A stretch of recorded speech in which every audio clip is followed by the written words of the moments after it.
Damas y caballeros, bienvenidos sean todos y todas a esta segunda sesión de esta gran convocatoria nacional de plan de carrera profesional. En verdad, los felicito por tomar la decisión de llegar a esta sesión número 2 para poder seguir desarrollando esta conciencia necesaria para poder trazarnos un camino profesional plausible, claro y objetivo que nos permita, como aprendimos el día de ayer, tener movilidad social, mejorar nuestra calidad de vida de nosotros y de nuestra familia. El día de hoy estoy muy contento porque nos acompaña la doctora Leslie Herrera, una gran amiga, una gran académica y aparte parte esencial del desarrollo del proyecto Dice México. ¿Cómo estás, mi querida Leslie? Muy bien, muchas gracias, Cris. Muchas gracias a todos por estar aquí. También gracias a ti por la invitación y a ICE México por permitirme estar aquí con ustedes porque vamos a hablar de un tema bien interesante que vamos a estar desarrollando durante esta sesión y pues estoy muy contenta de estar aquí con todos ustedes. Muchas gracias por la bienvenida, muchas gracias por la invitación y muchas gracias por estar aquí. La realidad es que, damas y caballeros, hemos decidido traer a Leslie porque es una de las profesionales más preparadas para desarrollar el tema de la sesión del día de hoy, que es precisamente el análisis organizacional para desarrollar proyectos de mejora dentro de una organización, que finalmente es lo que va a lograr desarrollar y detonar las habilidades que necesitas para alcanzar pues estos puestos de trabajo o estas oportunidades, porque a veces pensamos que solamente las oportunidades son puestos nuevos de trabajo. Ayer veíamos en la escalera de ascensión profesional que hay muchos profesionistas que ya tienen 20 años en una situación y que el siguiente nivel tal vez ya no es buscar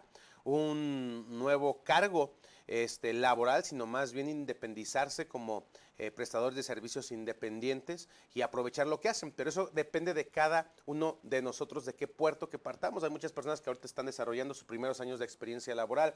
Hay unos que están en los primeros 5 años y lo que necesitan es precisamente perfilarse y hacer un plan de carrera que les permita seguir, no estancarse y seguir avanzando. Pero antes de empezar con la sesión del día de hoy, me gustaría a todos ustedes preguntarles ahí en el chat cómo les fue con las pruebas Pixom, porque en la sesión del día de ayer precisamente veíamos la importancia de poder diagnosticar las competencias que ahorita tenemos versus mandos medios y directivos, que son los que tendríamos que ir a buscar para poder lograr tener nuestra movilidad social. Díganos por ahí cómo es, cómo es que fue, cuántos de ustedes ya lograron hacer la prueba Pixom y cuántos de ustedes ya tienen el resultado. Pónganme ahí, por favor, cuántos en el chat ya tienen ese resultado. Muy bien, tuve algunos problemas, ya tengo resultados. Supongo que bien, listo, bien. Muchísimas personas. ¿Nos escuchamos bien y nos vemos bien? Sí, hay algunas personas que dicen que tu micrófono está un poco... Sí, ya lo arreglaron. ¿Me escuchan bien? Ya. Perfecto. Muy bien. Ok. Listo. Ahorita les vuelvo a presentar, Leslie, no se preocupen. Perfecto. Y a ver, damas y caballeros, vamos a ver, los que no alcanzaron a hacer la prueba Pixel, en verdad que perdieron una gran oportunidad de tener acceso a una prueba que tiene en el mercado valor de más de $100. Y bueno, vamos a ver si podemos dar un tiempito más para que la gente lo haga hoy antes de las 12 de la noche, que fue, dijimos que había 24 horas, pero lo importante es poder prestar atención a la sesión del día de hoy. También saludo con mucho gusto a todos los consultores vocacionales que hoy nos están acompañando en las salas de Zoom, al cuales les pido pues que alcen su mano, que saluden a la audiencia. Espero que todas y todas aquí se hayan puesto ya en contacto con alguno de los consultores vocacionales que finalmente les van a estar dando asesoría, soporte y van a estar compartiendo con ustedes los distintos materiales. También anuncio que los materiales del día de hoy se van a estar compartiendo hasta el final al llenado de del segundo formulario que validará su asistenta del día de hoy. Rápidamente, para hacer un breve repaso de lo que vimos ayer y dar parte a la sesión del día de hoy, en su pantalla tienen el objetivo que nos convoca, que es diseña tu plan de carrera profesional en 10 horas de capacitación online y logra ganar hasta el triple de tu salario actual, 100% subsidiado por Microsoft, ICE México y Open English. El objetivo, damas y caballeros, es que tú en estas 10 horas, ahora estamos empezando la tercera hora de estas 10 horas, tengas la capacidad de diseñar un programa, una ruta, una ruta que te permite identificar cómo en un periodo de tiempo puedes alcanzar y conquistar mejores oportunidades profesionales y así mejorar tu calidad de vida. Veamos que en la sesión número 1 de ayer vimos el caso práctico de Juan, cómo es que a través de una intervención de consultoría vocacional, Juan pudo identificar a partir de su propósito, que era poder comprarle una casa a su familia, identificar qué puestos en la región de donde quería trabajar estaban ofertados con una condición salarial que le duplicaba la situación salarial actual que él tenía, y cómo a través de identificar en dónde está él y dónde quiere estar, se genera una brecha y esa brecha se convierte en una ruta, y esa ruta te permite entonces crear un plan de carrera específico que te ayude a conquistarla en un cierto periodo de tiempo, y a eso le llamamos un plan de carrera profesional.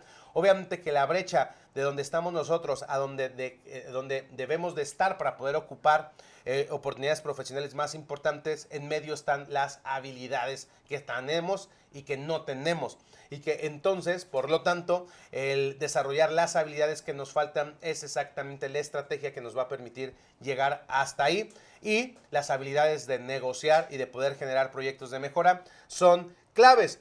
Hoy, en la sesión del día de hoy, aprenderemos a identificar, diseñar y ejecutar un proyecto de mejora dentro de una empresa que impacte y posicione tu perfil para un ascenso o un cambio de empleo. Yo le llamo a esta parte el detonador de una negociación legítima. ¿Cuál es el detonador de una negociación legítima? Los resultados. Cuando tú en tu empresa generas resultados extraordinarios, es un detonador legítimo para que tú busques mejores condiciones laborales en el trabajo que tú tienes. Y ayer hablábamos que tenemos que romper este paradigma precisamente que nos ha enseñado la sociedad, en donde nos han enseñado hasta en la religión que el trabajo es una bendición. Y por supuesto que el trabajo es una bendición, pero quien transforma las cosas no es el trabajo en sí mismo, sino quien trabaja. Y quien trabaja eres tú. Y tú eres la oportunidad que realmente detona productividad y rentabilidad en una empresa. Por lo tanto, yo siempre invito a romper este paradigma y, lejos, sí, de agradecer un trabajo de forma romántica, valores más bien el esfuerzo y el fruto de tu trabajo, y te veas más bien tú como la oportunidad para una organización. Y creo que ese es el paradigma que hace toda la diferencia entre alguien que logra mejorar sus resultados, que logra tener movilidad salarial, movilidad social, y el que no lo logra, quien se sabe como oportunidad. Y cuando te sabes como oportunidad, entonces es más sencillo poderte vender. Aunque suena fuerte la palabra, pero al último, la vida, como lo dijimos ayer, en la vida no tenemos lo que merecemos, sino lo que hemos aprendido a negociar. Y eso lo dice mi querido amigo Alex Day. Entonces, hoy, en la sesión del día de hoy, vamos a aprender a desarrollar con Leslie esta dinámica, o por lo menos tener un panorama claro de cómo se hace un análisis organizacional para detectar necesidades, desarrollar planes de mejora, y esto detone y te empodere para ir a buscar mejores oportunidades. Y mañana en la sesión número 3 ya vamos a estar aplicando a través de modelajes técnicas para poder negociar laboralmente, ya sea en una entrevista de trabajo del puesto que requiera solicitar, o ya sea en una negociación interna en tus actuales condiciones laborales para poder detonar movilidad. Yo sé que hasta mucha gente le da mucho estupor, le da mucho miedo, y parte de la idea de que es imposible, de que en la empresa no sucede eso, pero créanme, no lo puedes hacer, no porque no se pueda hacer, sino porque no sabes cómo hacerlo, y el día de mañana lo vas a ver. En la cuarta sesión vamos a estar diseñando planes de carrera profesional en vivo con todos ustedes de manera aleatoria para que ustedes aprendan a hacer su propio plan utilizando inteligencia artificial. Vamos a usar ChatGPT. Y bueno, en la sesión 5 vamos a estar hablando de estrategias de promoción laboral, bolsas de trabajo y redes sociales. Entonces, estas 5 sesiones es lo que estamos viendo el día de hoy. Vamos a empezar la sesión número 2, y nada más para recordar los acuerdos y compromisos del curso. Al terminar el programa, el participante recibirá una constancia de capacitación por 10 horas que reconoce haber sido evaluado en sus competencias por Microsoft Open English y ICE México. 2. Para obtener esta constancia, el participante participante deberá asistir en vivo a las 5 sesiones durante esta semana. 3. El participante se compromete a ser respetuoso en el chat y con los orientadores vocacionales a su cargo. De lo contrario, nos reservamos el derecho de admisión. Y 4. Con total claridad y franqueza, durante el programa gratuito se ofrecerán programas de estudio complementarios de pago. Es decir, esta es la forma en la que ICE México monetiza esta promoción, estas herramientas que de forma subsidiada y sin costo traemos para ustedes. Y bueno, el primer concepto que vimos el día de ayer, que es la premisa y la razón y el propósito legítimo y más grande, en mi opinión, que puede tener un ser humano, es el deseo de tener movilidad social. Y hablábamos, para empezar a entender movilidad social, que era un plan de carrera profesional. Y un plan de carrera profesional es una estrategia estructurada que permite a una persona definir dónde está, a dónde quiere llegar y qué debe de hacer para avanzar profesionalmente y económicamente.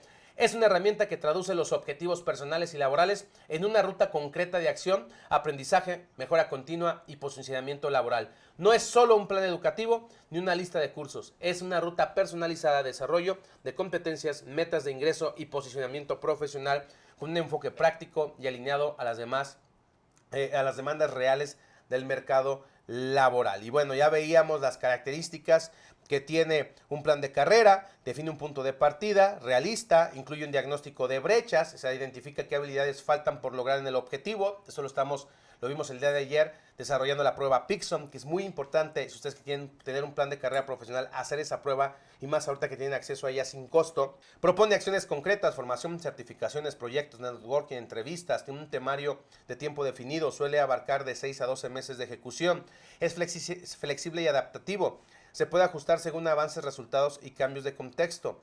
¿Cuáles son las ventajas de tener un plan de carrera profesional? Evita la improvisación laboral, facilita la toma de decisiones, te prepara para las oportunidades reales, contactándote con las vacantes y tendencias de tu industria. ¿Qué beneficio genera? Movilidad profesional, mejores condiciones laborales, desarrollo integral, posicionamiento estratégico, mejora de ingresos. El plan está diseñado para ayudarte a duplicar o triplicar tu salario en un plazo de 6 a 12 meses. ¿Para qué? ¿Para qué todo esto, damas y caballeros? Para este concepto al cual todo ser humano de manera legítima aspira, que es la movilidad social. ¿Qué es la movilidad social? Es la capacidad que tiene una persona para mejorar o empeorar su posición económica o social respecto a la de su familia de origen. Es decir, naciste pobre, seguiste igual o lograste subir. Existen dos tipos principales de movilidad social: movilidad ascendente, movilidad descendente, que tienen que ver con el contexto y tu capacidad de reaccionar a las condiciones del entorno microeconómico y macroeconómico. Estábamos viendo el día de ayer estadísticas súper interesantes de fuentes del Coneval, lo que se conoce como estratificación socioeconómica. En México hay distintas escalas, hay distintas taxonomías. Yo te presento una que presenta el Coneval y que cruza con el INEGI. Y pues bueno, vemos que desde pobreza extrema hasta la capa millonario elite, pues existe un porcentaje de personas que viven en esa estratificación y que definitivamente condiciona la calidad de vida de todas las personas. Y vemos que en pobreza extrema está el 16.9% de la población, en pobreza moderada el 30%, en situación de vulnerabilidad, que también se conoce como pobreza emergente, hay un 21.5%, y en clase media baja el 20%. Imagínense, más del 40% de la población está en una situación vulnerable económicamente. ¿Y qué creen, damas y caballeros? Aquí está el 80% de los 17 millones de profesionistas que cuentan con una licenciatura en el país. Y quiere decir que una licenciatura, mi querida Leslie, no garantiza ni movilidad social y muchísimo menos salir de la escala de pobreza. Dato interesante. Y después tenemos la clase media, donde está el 8.1%. Ahí estamos viendo más o menos los ingresos promedios que alcanzan la clase alta y la clase millonaria. Y bueno, veíamos según el IMCO que una persona que tiene preparatorio de bachillerato va a aspirar a un sueldo entre 8,000 y 9,500 pesos mensuales según la región, según el INEGI Observatorio Laboral. Y también tenemos que una persona que cuenta con licenciatura, que según la estadística que sabemos ayer, damas y caballeros, de todos ustedes, el 85% cuenta con una licenciatura. Ustedes deben estar en un promedio de ingresos de 13,000 a 15,000 pesos, a menos de que tu experiencia profesional te haya puesto en puestos que ganen por encima del promedio nacional. Y estamos hablando que también, según estos datos, el posgrado, una persona que tiene una maestría hacia arriba, puede alcanzar ingresos de 17,000 a 25,000 pesos. Quiero decirles, damas y caballeros, que otra estadística brutal es que de cada 100 personas que logran un salario de 25,000 pesos, solamente 4 de cada 100 lo van a poder escalar a un salario del doble, o sea, de 50,000 pesos. Imagínense, 4 de cada 100. Y la pregunta es, ¿qué causas condicionan que 4 de cada 100 lo logren y 94 no lo logren? Y está totalmente relacionada a la conciencia y la capacidad que tiene el individuo de trazar un plan estratégico de mejora. Esa es la gran diferencia. Pero ¿cómo una persona puede saber todo esto si no tiene acceso a la información y no sabe cómo trazar un plan de mejora? Entonces, para eso es plan de carrera profesional. Y también ayer les poníamos una escalera de volar muy interesante que arroja un estudio de la UNAM en donde pues te habla de una ruta de escalabilidad muy obvia respecto a las aspiraciones que tiene una persona partiendo desde el nivel de estudiante a una persona que podría llegar a ser empresario y cómo van escalando sus niveles de ingreso. Una persona que está desarrollando, o sea, apenas sus habilidades en la universidad, pues puede estar ganando de 0 a 3,000 pesos y es un periodo de ingresos que va a tener que sostener durante 3 a 5 años, que realmente es un periodo donde requiere financiamiento a la persona para poder estudiar en México. Después tenemos un recién egresado que va a ganar entre 6,000 y 10,000, después un empleo con dominio operativo, en donde empieza a especializarse, certificarse, puede alcanzar ingresos de 12,000 a 18,000 pesos. Después, personas con más de 10 años de experiencia, con trayectoria consolidada, accede a puestos de liderazgo y consultoría y accede a puestos de 20,000 a 35,000 pesos. Después, esa persona de manera natural va a buscar tener actividad como un profesional independiente y ahí puede aspirar a mejorar sus ingresos de 25 a 50,000 pesos y finalmente una poca cantidad de población logra brincar a ser un empresario o dueño de negocio que aparte de generar empleo pueda generar para ellos utilidades y el rango normalmente de las MIPYMES y su ganancia en el país que son más de 4,5 millones que sostienen el 50% del Producto Interno Bruto del país, señores, ganan entre 60,000 y 200,000 pesos. Esta es la condición laboral real, muchachos, a la que podemos aspirar estadísticamente. Claro que a mí me encantaría decirles sueñen alto, cómense 3 almendras, declaren 4 veces al universo y léense primero, segundo y tercera capítulo de Piense y hágase rico y se van a hacer millonarios. Me encantaría decirles que ese es el camino, pero no, ese no es el camino. El camino es diseñar un plan de carrera profesional, el camino es la capacitación, el trabajo es la resistencia, la resiliencia, la persistencia, la disciplina, que es lo que hace la diferencia realmente entre las personas que lo logran y que no lo logran. Y eso, damas y caballeros, pues es lo que estamos viendo y hemos visto en la sesión del día de ayer. Y bueno, vimos el caso de Juan. Identificamos que era una prueba Pearson, que el paso número 1, los cinco problemas y errores que comete una persona, creer que el título es suficiente, es el primer error de una persona que se estanca. No saber vender su perfil profesional es un error de una persona que se estanca profesionalmente y no mejora sus ingresos. Ignorar las habilidades blandas digitales, pensar que no es necesario aprender Excel, que no es necesario aprender inglés, que no es necesario desarrollar liderazgo. En verdad es un pensamiento que te va a mantener estancado porque son las habilidades más importantes transversales hoy en día para la competitividad. No tener un plan de carrera y no invertir en sí mismos. ¿Y cuáles son los 5 pasos que estábamos viendo para poder desarrollar y detener movilidad social? Reconoce el punto de partida, en dónde estás. Define tu meta de movilidad, dónde deberías de estar para ganar lo que necesitas ganar. 3, identifica la brecha de habilidades, es decir, respecto a dónde estoy y dónde quiero estar para poder vivir el tipo de vida que quiero vivir. ¿Qué brecha hay respecto a las habilidades? Paso 4, diseña y ejecuta un plan de carrera profesional. Y paso 5, aprende a negociar tu valor. Y hasta ahí, damas y caballeros, les di el resumen de la primera clase que no voy a repetir, pero era súper necesario. Y el día de hoy nos vamos a quedar un ratito con Leslie para que nos presentes ahora como una persona que sabe dónde está y dónde tiene que estar. Una de las actividades claves que ya puede empezar a practicar es empezar a desarrollar habilidades detonando proyectos productivos en la organización en donde está, llamando la atención, haciendo la diferencia, siendo proactivo y sobre todo dándole un propósito a tu día a día en el trabajo. Y hoy los quiero dejar con la doctora Leslie Herrera.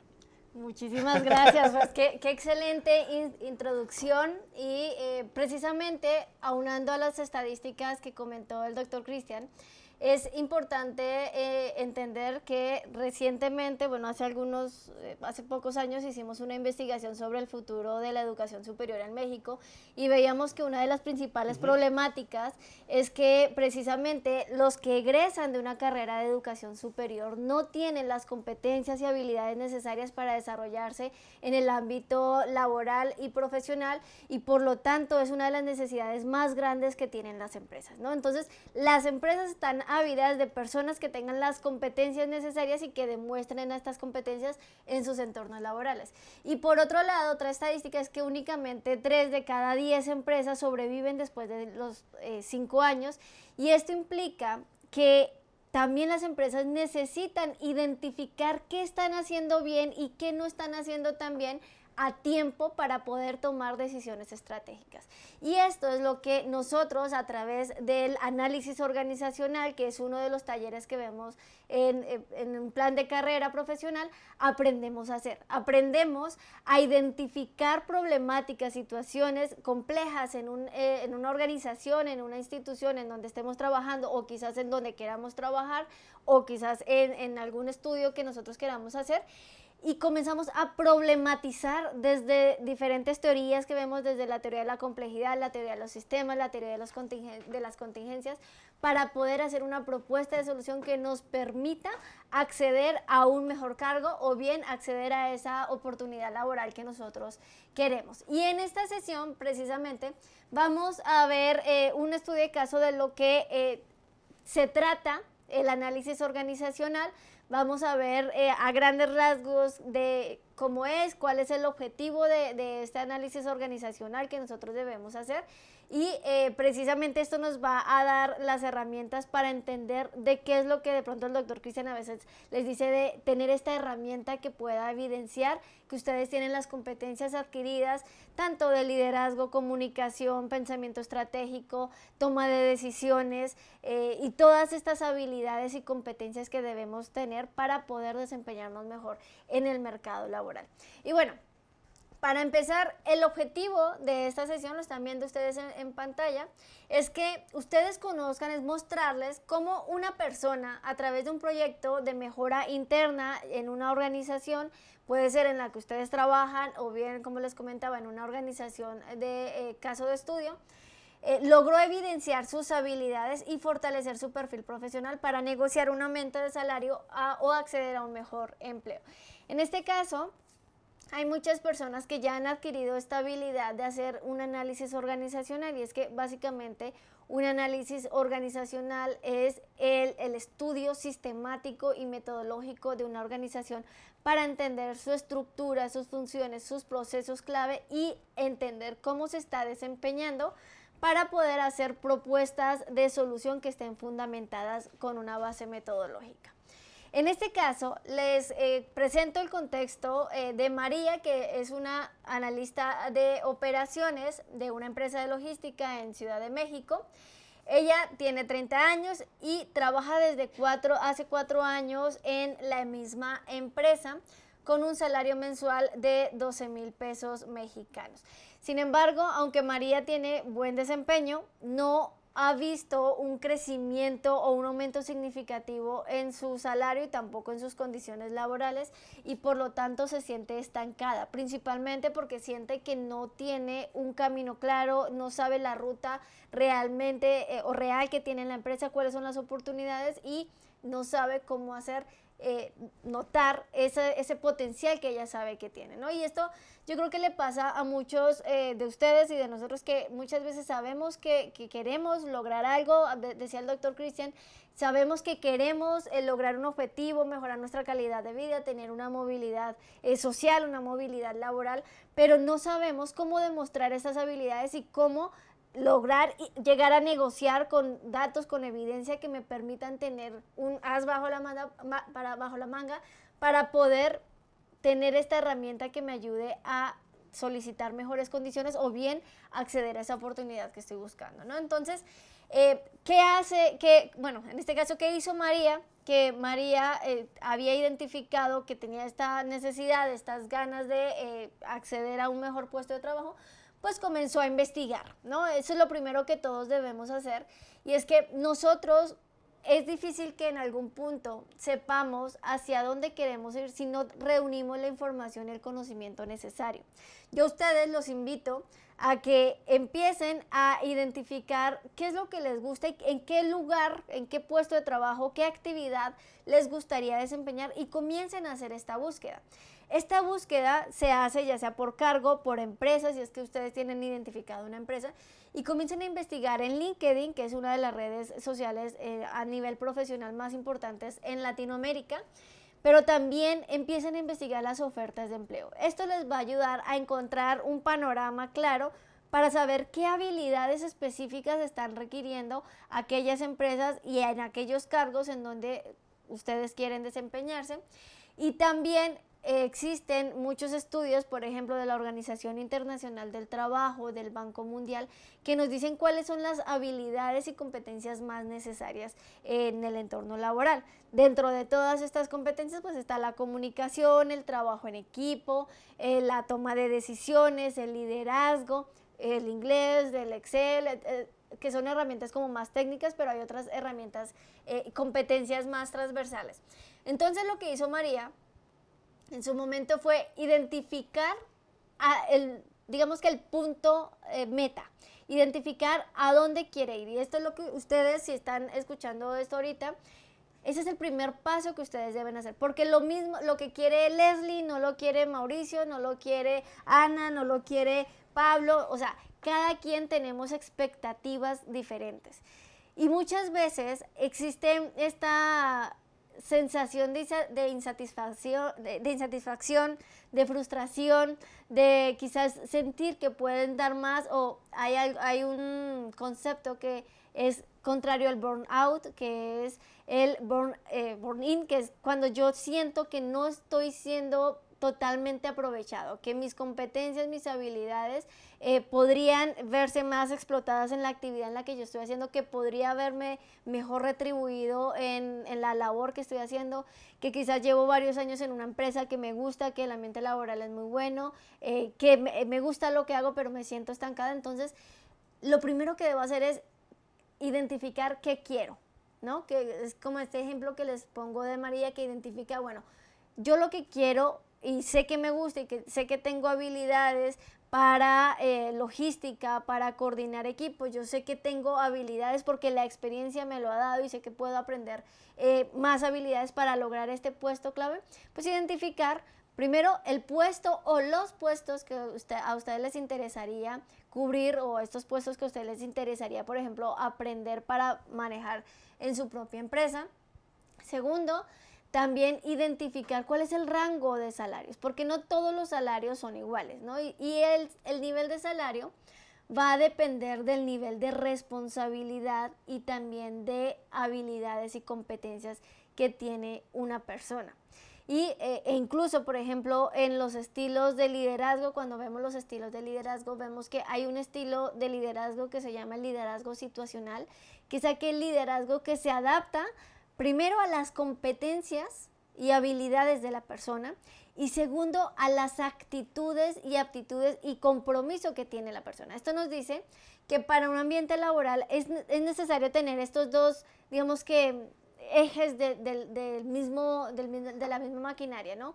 Primero debo tener las competencias técnicas, los conocimientos, las habilidades, pero también debo tener las actitudes, que son las competencias transversales. También debo tener esta capacidad de poder desempeñarme en estos roles y en estas funciones, pero no todos los cargos necesitan específicamente las mismas funciones. Digamos que hay competencias transversales, pero hay unas en las que priman más ciertas competencias que en otras. Entonces nosotros debemos identificar cuáles son las competencias que en el cargo o empresa que yo quiero trabajar son las que me están solicitando, y también identificar cuál es el salario que puedo llegar a ganar, ¿no? Y esto lo podemos hacer buscando en las bolsas de empleo e identificando por cargo, por nivel de empleo que yo quiero, al que quiero acceder, y también por la zona geográfica. Nosotros podemos, porque dependiendo de la zona geográfica también va a cambiar el nivel de salario. Entonces, como vemos en pantalla, María hizo esta investigación y lo que encontró es que un puesto que le llamaba mucho la atención fue el de coordinadora de mejora continua, con el cual iba a poder obtener un ascenso en empresas similares, en las cuales se pagaba o se paga entre 35,000 y 45,000 pesos mexicanos, dependiendo del nivel de competencia y responsabilidad de la persona.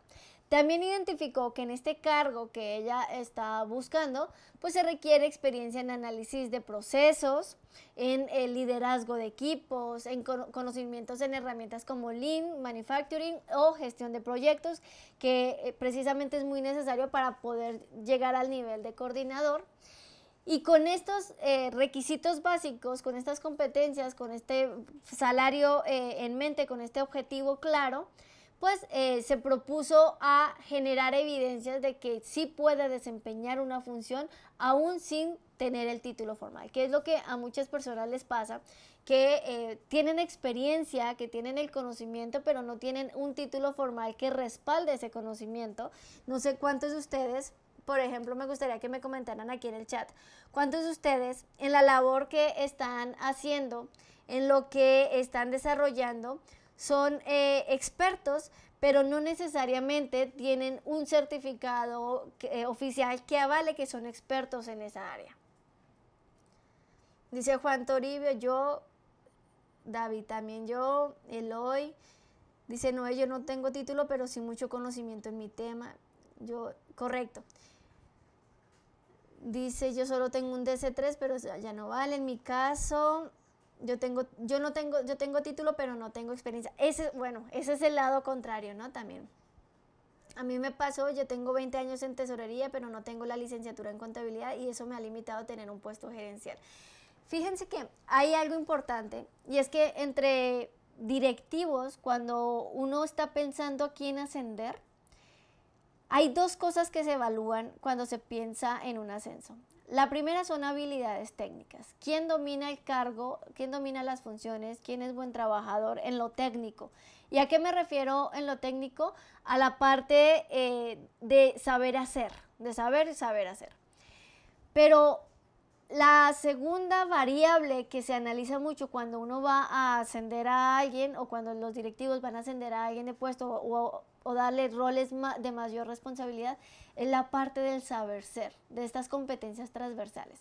Porque hay un dicho que muchas veces cuando uno no ve las competencias transversales, sino solamente las competencias técnicas, y uno asciende a alguien que es muy bueno en lo técnico, pero no tiene las competencias transversales, ganas un mal líder y pierdes a un gran trabajador, ¿no? Entonces, fíjense qué tan importante es desarrollar esas habilidades que son necesarias para cargos directivos. Y ahorita me comentaban aquí también, yo tengo el título pero no tengo experiencia. El tema con la educación superior y de hecho con el libro y con la investigación que hicimos, nos dimos cuenta que en la educación superior precisamente es muy buena porque nos enseña los conocimientos universales, por eso se llama universidad. Nos enseña conocimientos generales que podemos llevar a la práctica, pero muchas veces esos conocimientos que en muchas universidades los tienen en sus planes, en sus programas académicos, son conocimientos demasiado estáticos porque para cambiar los planes de carrera pues requieren, digamos que trámites burocráticos muy difíciles de hacer todo el tiempo conforme va avanzando la tecnología.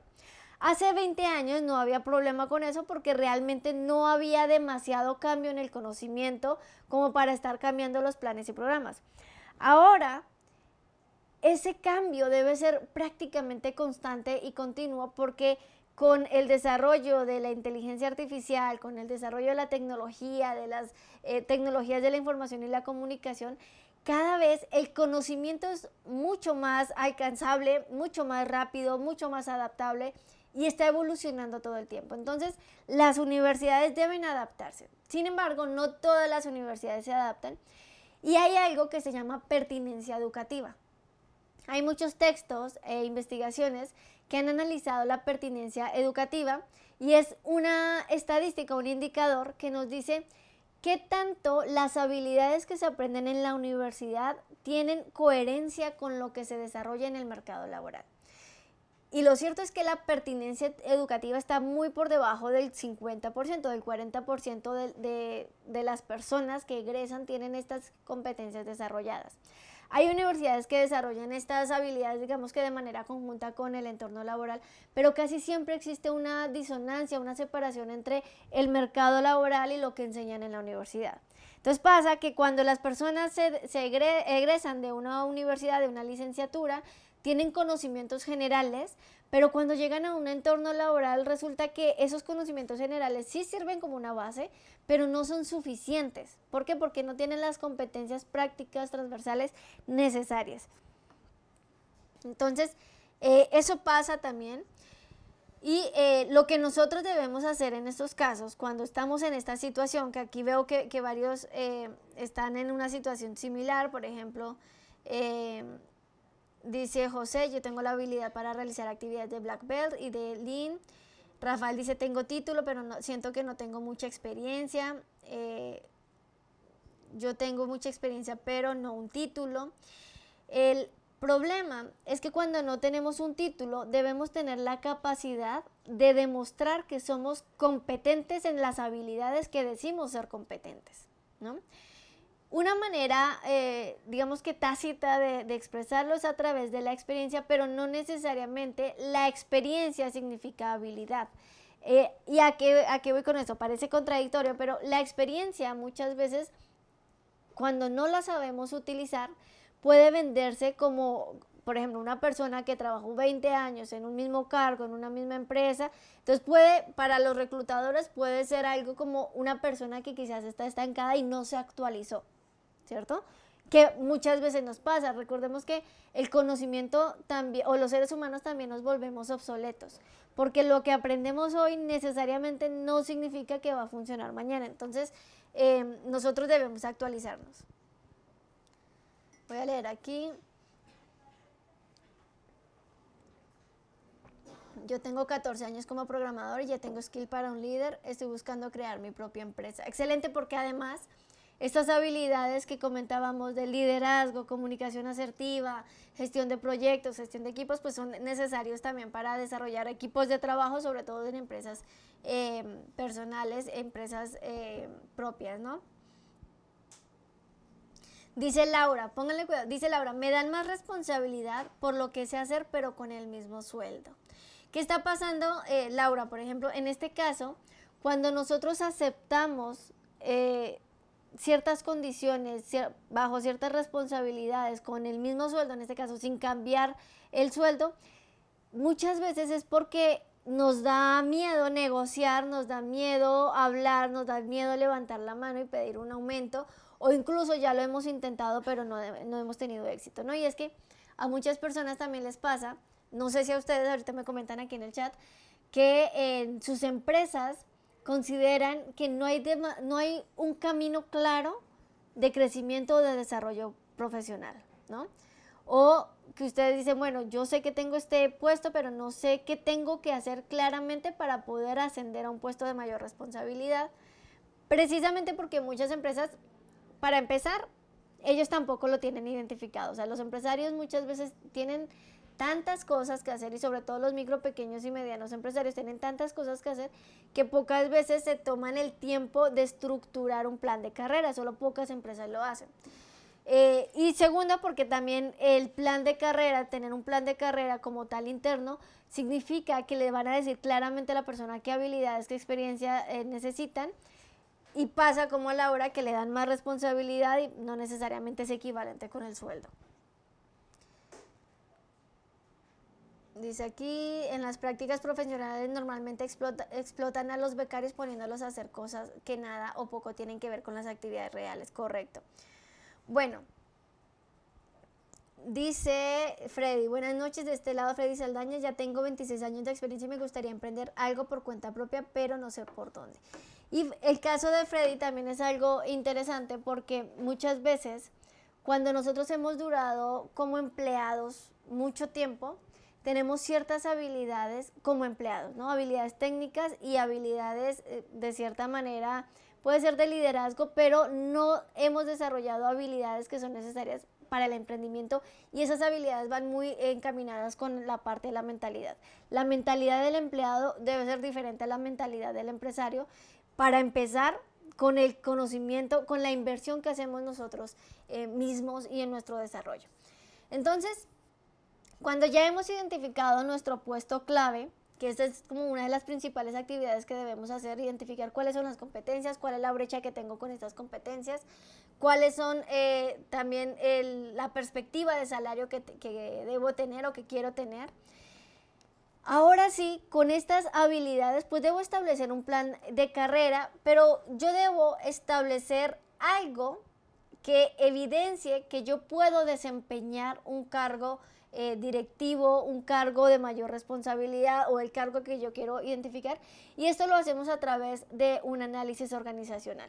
Como les comentaba al inicio, el análisis organizacional lo que busca es problematizar, anticipar problemas o identificar problemas o situaciones o cuellos de botella que se necesiten arreglar dentro de una organización.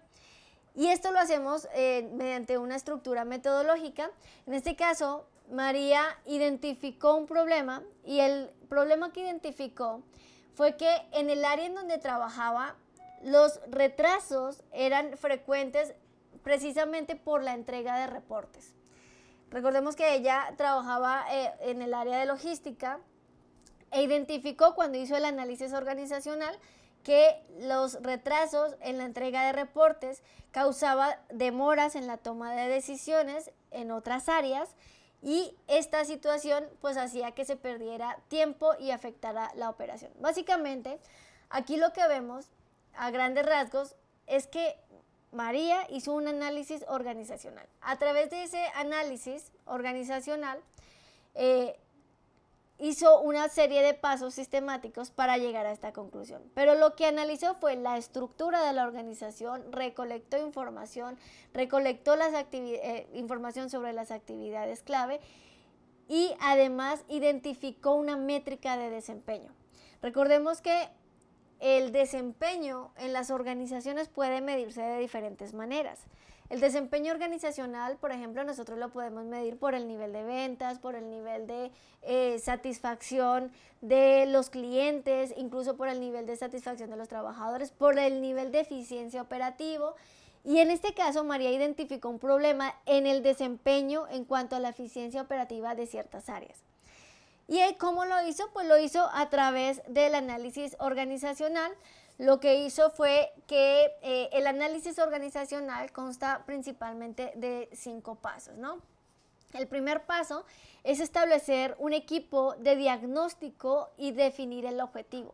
Este equipo de diagnóstico se hace con el objetivo de tener comunicación con diferentes personas involucradas en las diferentes áreas y entender qué está pasando, porque normalmente cuando nosotros hacemos el análisis de cualquier situación o de cualquier información, nosotros tenemos una racionalidad limitada, ¿no? Y esta racionalidad limitada lo que hace es que nosotros podemos tener toda la información disponible, suponiendo que ahorita con la inteligencia artificial tengamos toda la información disponible, pero nosotros tenemos una perspectiva única porque depende de nuestra experiencia, de nuestro contexto, de nuestros conocimientos. Entonces, se establece un equipo de trabajo para poder contar con más perspectivas y ver el todo, ver la generalidad, ¿no? Entonces, este primer paso es importante. En el análisis organizacional muchas veces podemos contar con este equipo y otras veces no. Entonces, debemos basarnos en el segundo paso, que es la recolección de datos. Y es que cuando nosotros hacemos análisis de la organización, debemos aprender a recolectar datos, porque los datos, la información, el conocimiento es lo que nos va a permitir tener evidencia para poder soportar la propuesta de solución.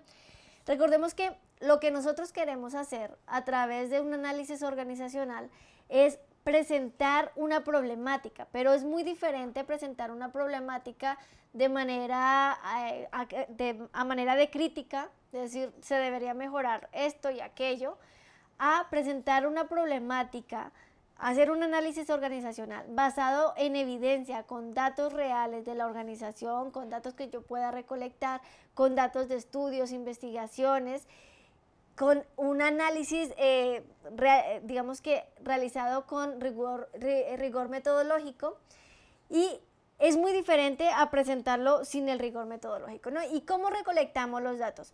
Nosotros podemos recolectar diferentes tipos de datos y entre ellos podemos recolectar datos concretos, que son, por ejemplo, el nivel de ventas, el estado de resultados, datos financieros, datos de rotación de personal, datos de recursos humanos, o sea, son datos concretos, es decir, no se presta a la interpretación. Pero también podemos recolectar datos abstractos. ¿Cuáles son estos datos abstractos que nosotros recolectamos cuando hacemos un análisis organizacional? Recolectamos datos respecto, por ejemplo, a la percepción que tienen los empleados del ambiente laboral, a la percepción que tienen los clientes de la satisfacción con el producto, con el servicio, con la atención. Los datos abstractos respecto al desempeño, ¿no? Cómo perciben las personas que se está desempeñando una organización frente a un periodo anterior. Y esto lo podemos hacer a través de encuestas y cuestionarios que nosotros vemos cuando aprendemos a hacer análisis organizacional, vemos cómo desarrollar encuestas digitales, cuáles son los tipos de preguntas que podemos hacer, cómo recolectar los datos, cómo recolectar la información, y también las entrevistas, ¿no? En las entrevistas se llaman, este tipo de enfoque se llama un enfoque cualitativo, porque es un enfoque mucho más profundo.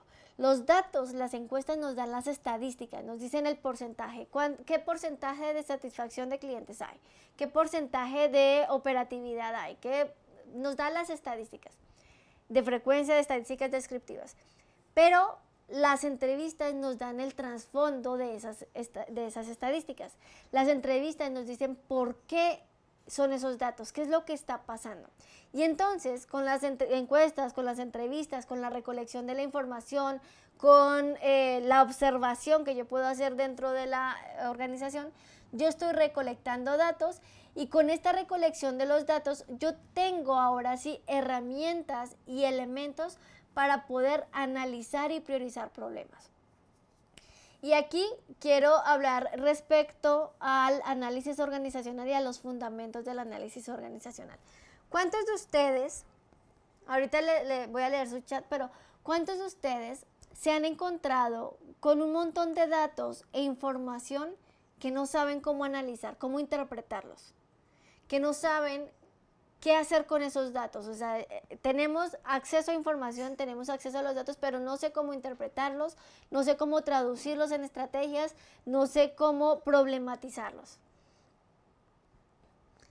Dice Estefanía, yo, Jaime Rangel, yo. Dice Jesús, hay algunos contratos laborales que exigen lo más que pueden por ley y otorgan las menores prestaciones. Correcto. El último contrato que leí decía: cualquier proyecto personal o profesional dentro y fuera de la empresa, en el horario laboral o fuera de él, le corresponde a la empresa la propiedad intelectual. Wow, depende también cómo firmamos. José Villegas dice yo, Claudia Verónica dice yo muchas veces, Gisela también, creo que a todos nos pasa todo el tiempo según la actividad. Norma dice: una disculpa con tanta información, estoy muy confundida, este programa es parte de la membresía total. ¿A qué te refieres, Norma?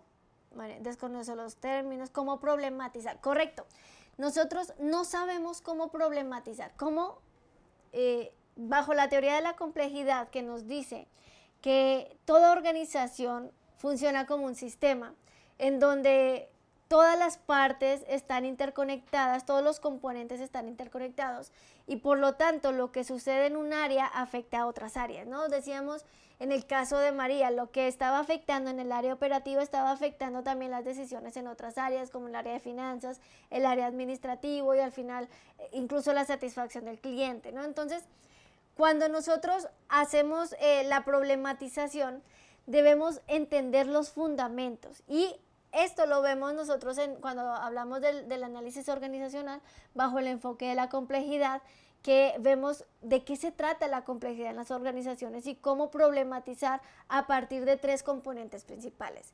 el componente o el limitante que tiene toda organización de las restricciones internas, que son las restricciones operativas, los cuellos de botella dentro de una organización, la restricción o la limitante de la incertidumbre, que toda organización todo el tiempo se enfrenta a diferentes puntos que le generan incertidumbre y por lo tanto la incertidumbre genera mayor riesgo, y a la limitante de la variedad o variabilidad, ¿no? ¿Por qué? Porque todo en una empresa está en constante cambio. Entonces, cuando hacemos el análisis de la organización, nosotros entendemos los fundamentos, entendemos cómo problematizar a raíz de esos fundamentos, porque no significa lo que yo, Leslie, creo, sino cómo a través de la teoría, a través de los datos, a través de las investigaciones, a través de informes, yo problematizo, identifico la información, creo una definición específica del problema. En este caso, por ejemplo, a María le ofrecimos en su momento las plantillas para poder identificar los problemas y definirlos y ver los puntos específicos de cada problema para después priorizarlos. ¿Por qué es necesario priorizar problemas? Porque toda organización tiene más de un problema. Ustedes no van a encontrar una organización que tenga un único problema o una única situación que se deba resolver. ¿Por qué? Porque precisamente, como hablamos, que la organización funciona como un sistema. Cuando hay un problema en un área, esto afecta a las demás áreas. Entonces, los problemas se van a ver como puntas del iceberg. Se van a ver como problemas o síntomas de un problema más profundo. Entonces, yo debo identificar a través de un proceso igualmente metodológico y a través de unas plantillas que nosotros, en este caso, le ofrecimos a María, identificar cuál es la causa raíz de ese problema que identifique, ¿no? ¿Por qué? Porque si yo como analista, como consultora, voy a ofrecer una solución a una causa aparente, a un problema que en realidad no es una causa, sino un síntoma, lo que voy a hacer es como los médicos, ¿no? Que tú tienes un malestar y te dan un medicamento que te ataca el síntoma, pero no te ataca la causa raíz. ¿Qué va a pasar? Que ese problema va a volver a surgir, porque no ataqué el problema principal, la causa raíz. Entonces, nosotros a través del análisis organizacional encontramos esa causa raíz. Encontramos esa causa que es la causa de otros problemas y que probablemente solucionando esa problemática, esa situación que yo he identificado, se pueden ayudar a resolver otras problemáticas. ¿Por qué? Porque precisamente la evidencia de nuestro análisis organizacional va a ser una propuesta, una solución o un conjunto de soluciones. Y esta propuesta o toda propuesta conlleva costos. Y esto es la diferencia entre una crítica y una propuesta que realmente sea metodológica y que tenga evidencia. La propuesta va a estar compuesta por diferentes elementos, ¿no? Dentro de todos los elementos yo debo justificar por qué esa solución ataca el problema que yo he identificado, porque están conectados. Eso lo puedo justificar con base en los datos que he recolectado, pero también lo puedo justificar con base en investigaciones, con base en estudios. De hecho, en el taller que vemos de análisis organizacional, posteriormente en el plan de carrera, lo que nosotros hacemos es darles herramientas que mezclan inteligencia artificial, que mezclan herramientas de investigación para justificar las soluciones, es decir, encontrar que realmente existe una correlación entre la solución y la problemática que yo identifiqué. Además, las soluciones deben tener otro aspecto fundamental, que es la definición muy clara de roles y responsabilidades. ¿Por qué? Porque ¿quién se va a encargar de desarrollar esa solución, de supervisarla y de hacer cada una de las actividades? Debo tener también dentro de la propuesta un cronograma. Les damos nosotros una plantilla, un cronograma muy claro para que se definan las actividades, los objetivos de las actividades, los entregables, los tiempos y los responsables. Debe también tener la propuesta, una propuesta económica. Es decir, yo no le voy a decir únicamente a la empresa, esta es la solución y ya, sino le voy a decir, esta es la solución, estas son las actividades principales, esto es lo que se va a tardar porque tengo un cronograma. Estos son los recursos que vamos a utilizar y que debemos contratar o bien utilizar los recursos que ya tenemos. Y por supuesto debe tener unas métricas o indicadores de desempeño y seguimiento. Es decir, si ustedes van a presentar un proyecto que evidencie esta solución, esta problemática de una manera metodológica, yo debo tener métricas de seguimiento, debo tener indicadores que me digan cómo es que mi solución se está llevando a cabo, si es que se está desarrollando correctamente y si es que tiene el impacto que espero, que de hecho el impacto se define en el paso 1, cuando nosotros definimos el objetivo. Si el objetivo de mi propuesta de solución es, en este caso de María, reducir los tiempos de entrega o los tiempos de operación, entonces la métrica clave de mi propuesta va a ser ese objetivo que yo me propuse, ¿no?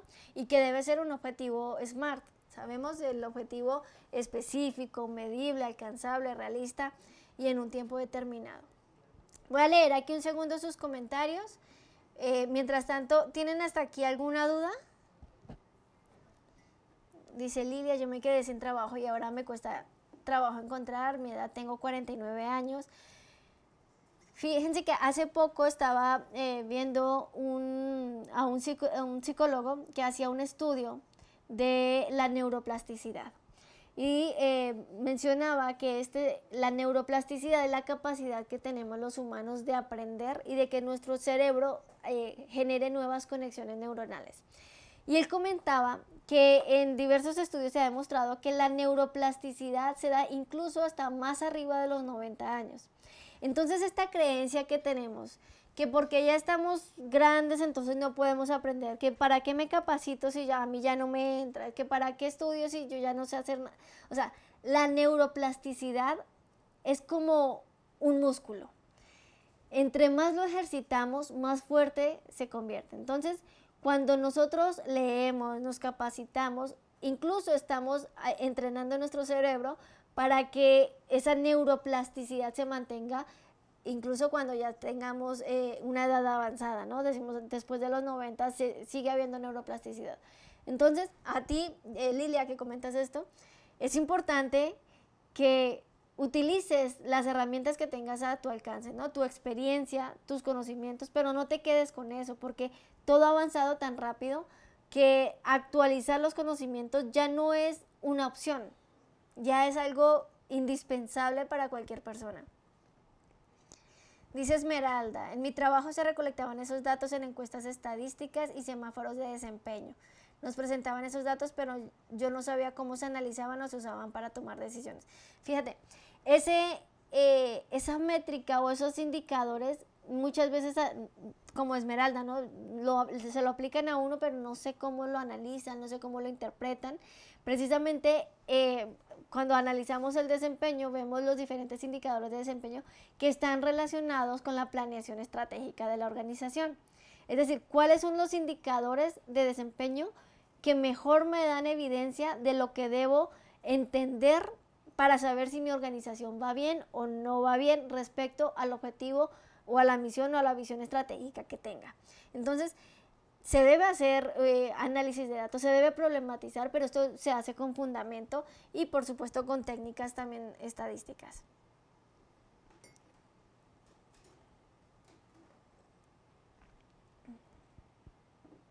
Dice Celeste, a mí me pasó un caso muy difícil, comencé los cuestionarios y la alta dirección fue quien me pidió el diagnóstico, pero al mismo tiempo me puso como condición que toda la información la debería pedir a través de alguien y no podía llevar a cabo entrevistas ni ningún otro método de recolección de evidencias, era imposible. Exacto. Ahí es importante que muchas veces cuando nosotros queremos hacer el análisis en la organización, debemos encontrar la disposición de la propia organización de colaborar, porque es como si fueras al doctor y le dijeras, doctor, deme una medicina que me cure, y el doctor te dice, bueno, pero ¿qué tienes? ¿Cuáles son los síntomas? No, deme una medicina, no le puedo dar información, solamente deme medicina. Es muy difícil que nosotros hagamos una consulta, que nosotros hagamos un análisis sin datos. ¿Por qué? Porque va a ser superfluo, va a ser, no va a ser realista. Entonces, en este caso lo que yo te sugeriría, pues si quieres aplicar ese conocimiento, lo puedes aplicar en una empresa de un compañero, en una empresa de alguien conocido, o dialogar con el dueño, con la mesa directiva para exponerles los beneficios del análisis, ¿no? Dice Jocelyn, yo hago mi práctica en la primaria, así es que tenía problemas, tenía el entorno y necesitaba ver una mejora.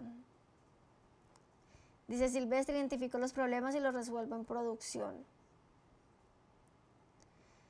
Héctor, problematizar, verbo transitivo, plantear algo como problema, correcto. De eso se trata, problematizar. Ahora, ustedes van a decir, bueno, pero ¿para qué queremos problematizar si lo que no queremos es problemas dentro de una organización? Realmente el análisis organizacional busca problematizar porque los problemas son lo constante en una organización y el buscar problemas nos ayuda y nos obliga también a encontrar soluciones, ¿cierto? Entonces, cuando nosotros estamos y desarrollamos esta capacidad de problematizar, desarrollamos la capacidad de encontrar soluciones. Y esa es una de las competencias más importantes que de hecho vamos a ver ahorita, que dentro de esta competencia de problematizar, pues intervienen muchas otras competencias como análisis, como comunicación, como pensamiento crítico, es decir, pensamiento abstracto, nos ayuda a entender a fondo una situación, pero no, digamos que no entenderla a nuestra manera, a nuestro punto de vista, sino entenderla con evidencia para hacer una propuesta que esté fundamentada. Ahorita voy a seguir leyendo sus comentarios. Y todo claro, dice aquí. Ustedes también pueden enseñar cómo realizar mi CV, eso lo van a ver después, posteriormente. Entonces, después de que yo diseño la solución, esta solución se presenta en un formato con todos los elementos que les comenté y se presenta para recibir retroalimentación, ¿no? Y después de la retroalimentación se hacen ajustes. En el caso que estamos viendo, que es el de María, como resultado de este proceso de análisis que ella hizo de todo su proyecto, su propuesta fue la optimización del flujo de reportes operativos. Y en esa propuesta yo les comentaba que deben haber diferentes aspectos o elementos de la propuesta, como son las actividades clave, el cronograma, las métricas de desempeño, los responsables, los indicadores, etc. Dentro de esta propuesta ella identificó que habían 5 actividades principales que se debían hacer para poder optimizar el flujo de reportes operativos y con esto poder mejorar la eficiencia en la toma de decisiones. Ustedes ven en pantalla, el primer paso o la primera actividad fue mapear el proceso actual de generación de reportes. ¿Qué significa mapear? Significa que ella identificó que en la organización habían muchas personas que realizaban ciertas actividades, pero en la organización hay 2 tipos de conocimiento, el conocimiento tácito y el conocimiento explícito. El conocimiento tácito es aquel en el que las personas realizan una labor, pero solamente ellas saben cómo la realizan. Es decir, no está documentado el proceso y ya lo saben hacer de esta manera por la experiencia. No sé cuántos de ustedes, por ejemplo, realizan cierto tipo de actividades y tienen ese conocimiento tácito, es decir, solamente ustedes saben cómo lo hacen porque así viene la experiencia, pero no hay algo explícito, no hay un proceso explícito, no hay ciertas actividades, un procedimiento mapeado que diga cómo hacer esa actividad que ustedes hacen, ¿no? Entonces, eso fue lo que identificó ella. Había mucho conocimiento tácito en donde cada persona trabajaba de acuerdo a su experiencia, de acuerdo a lo que sabía hacer, y por eso no estaba homogeneizado la elaboración de reportes, no habían tiempos específicos, y ella encontró que lo primero que se debía hacer era mapear lo que se estaba haciendo. Es decir, identificar qué se hace ahora, cómo se hace, cuáles son los tiempos, cuáles son las actividades, los procesos, etcétera, ¿no? Voy a leer aquí. Dice, estoy leyendo sus comentarios. dice, Silvestre dice, a mi edad avanzada reuní mi experiencia en producción o calidad de almacén y vendo mi experiencia como asesor. Perfecto, correcto. Es que debes, decía el doctor Cristian, debes monetizar tu experiencia, ¿no?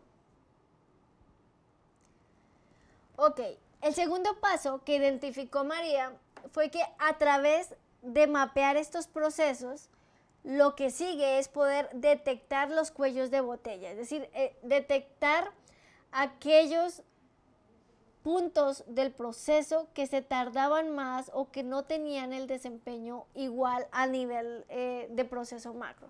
Es decir, yo identifico primero el mapa de cada uno de los procesos, cuáles son las actividades clave, cuánto se tardan, qué se tardan y cuáles son los principales problemas. Pero para problematizar, para entender esos cuellos de botella, se utilizan los 3 componentes de la complejidad, que es entender cuáles son las limitantes de restricciones, es decir, por ejemplo, hay restricción de presupuesto, hay restricción de personal, hay restricción de pronto incluso de comunicación. La segunda limitante, la incertidumbre. Si hay procesos, actividades o aspectos específicos que generen incertidumbre en el proceso, eso genera riesgos y genera cuello de botella. Por ejemplo, cuando falta información respecto a algún tema que no se puede generar un reporte porque falta información, eso también lo detectó. Y la variedad, ¿no? Si existe variedad en cuanto a los reportes, si existe variabilidad en cuanto a los diferentes tipos de acciones o actividades que se generan en los reportes. Y entonces a partir de esta detección pudo identificar qué de lo que se está haciendo se puede hacer de manera automática y qué de lo que se está haciendo sí necesita una intervención manual. Y para eso comenzó a identificar primero cómo automatizar esos procesos que eran, digamos, que estaban disponibles para automatizarse. ¿Cómo sabemos si un proceso está disponible para automatizarse? Pues primero, si es un proceso que no requiere la mayor intervención del ser humano, sino que se puede hacer digamos que en pasos repetitivos, ¿no? Si es un proceso que siempre se repite y siempre cumple ciertas condiciones. Y si es un proceso que yo puedo mapear, como ella lo hizo en el primer paso, es decir, que yo puedo decir, a través de un flujo, decir, en este proceso A, lo primero que se hace es esto, luego se hace esto, luego se toma esta decisión, luego se hace esto. Si yo puedo hacer eso, puedo buscar las herramientas para automatizar. En este caso, María encontró que simplemente utilizando 2 herramientas muy fáciles, que son Google Sheets, que es una herramienta de Google en donde nosotros podemos poner los reportes. Nosotros podemos, su solución fue automatizar la entrega de reportes con la creación de alertas y envíos programados de correos. Entonces, lo que hizo fue, a través de 2 herramientas muy sencillas que están en los complementos de Google Sheets, que las da Google de manera gratuita, pudo automatizar un proceso que no le costó en su momento a la organización más que entrenar y pues llevar a cabo todo este proceso. E identificó que esto podría reducir grandemente la parte operativa de su organización, ¿no? Y luego de identificar qué se puede automatizar, comenzó a coordinar las sesiones para retroalimentar con el equipo. ¿Por qué? Porque ustedes no me van a dejar mentir, y es que cuando nosotros queremos proponer cambios o mejoras, los primeros que se van a oponer son las personas dentro de la organización, los dueños de la función. ¿Por qué? Porque ellos son los que más conocen su función y muchas personas tienen resistencia al cambio, ¿no? ¿Cuántas personas que ustedes conocen, cada vez que se les propone una mejora, un cambio, de una vez lo rechazan y dicen, no, gracias, no, me va a generar más trabajo, me va a conflictuar, yo siempre he hecho las cosas de esta manera, las cosas como las hemos hecho durante años han funcionado y entonces se niegan? Entonces, hay muchas personas que se niegan a entender cómo es que funcionan las cosas y aprender nuevas cosas. Entonces, es importante que cuando nosotros hacemos una propuesta de mejora, nosotros apliquemos la competencia de gestión del cambio. ¿Qué es la gestión del cambio? Tener la capacidad de dirigir a un equipo hacia un cambio, hacia una transición de una situación A a una situación B. Y eso es lo que nos va a ayudar a que nuestras propuestas pues sean bien aceptadas. Y dentro de las actividades que se hacen en la gestión del cambio es coordinar reuniones para comunicar, para retroalimentar y para optimizar el proceso de este cambio, ¿cierto? Y finalmente, la última actividad que ella identificó dentro de esta propuesta de mejora fue presentar los resultados. Esto lo hacen en una reunión con el jefe, con los colegas, con las partes interesadas, y para presentar los resultados, por supuesto, antes debió medirse los resultados. Y esto lo hacemos a través de las métricas de desempeño que previamente hemos definido en la propuesta de solución, ¿cierto? Entonces se hace la propuesta, se presentan los resultados de lo que yo estoy analizando, de lo que yo debo proponer, de cómo se va a hacer el seguimiento, de cómo se va a hacer la evaluación final de este proyecto, y al final se presenta para poder tomar decisiones. Esto es un proceso de 5 fases que claramente tienen otras actividades muy específicas, pero que se detallan y que María lo detalló en su propuesta, para poder precisamente solventar todas esas objeciones que quizás puedan tener tanto sus colegas como sus directivos. Ok, chicos, voy a leer sus comentarios. ¿Cómo vamos hasta aquí? ¿Alguna vez ustedes han utilizado un análisis organizacional con un fundamento metodológico, o cómo lo han hecho ustedes normalmente?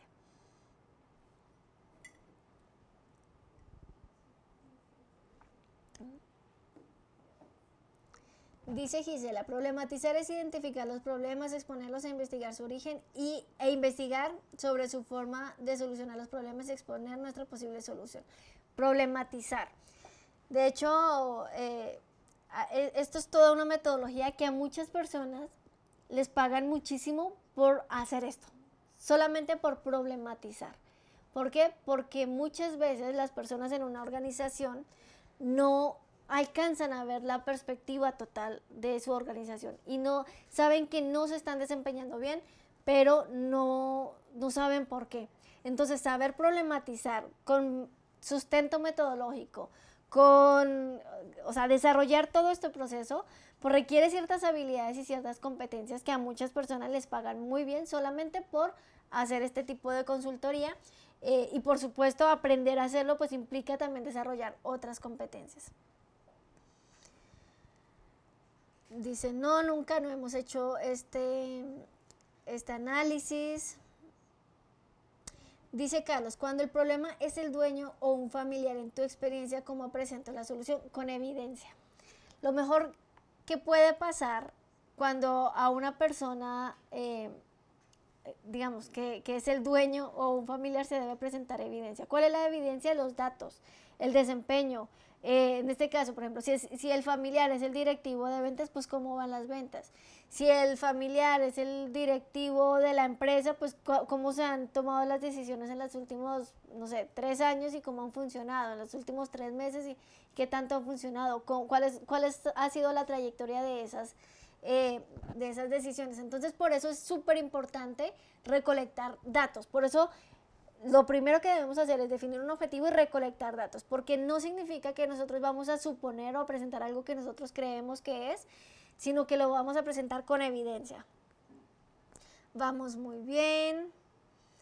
Dice Carlos, sigo un método, pero no a fondo. Correcto.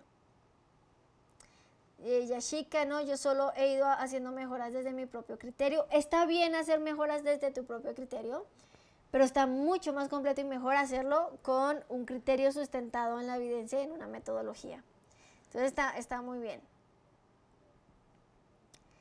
Dice Esmeralda, es muy común que en lugar de identificar el problema y solucionarlo, se busque a quién echarle la culpa. Por eso, desde un principio les comenté, es muy diferente hacer análisis organizacional a hacer una crítica. Porque hacer una crítica es decir, esto está mal y es tu culpa. E incluso si uno dice, esto está mal y lo debería solucionar de esta manera, todavía sigue siendo una crítica.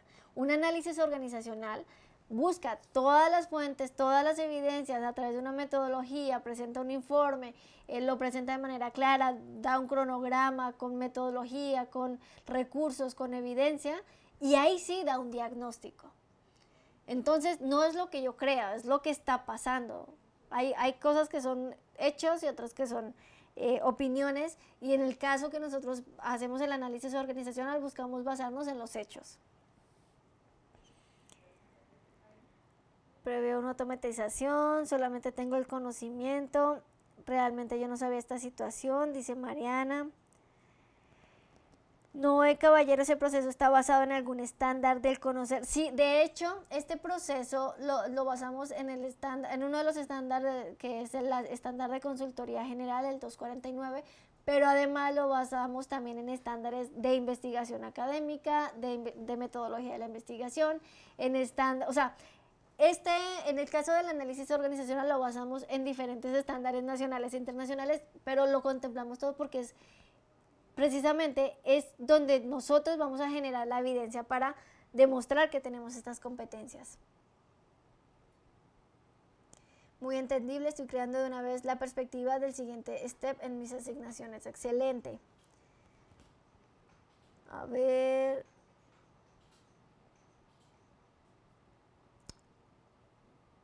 No visualizo. Marco Polo dice, no visualizo que todo esto lo elaboren dentro del enfoque educativo, que es donde me desempeño, más bien a ver, fíjate Marco, tú dices que lo estamos enfocando en el nivel de empresa y no a nivel educativo, que es donde te desempeñas.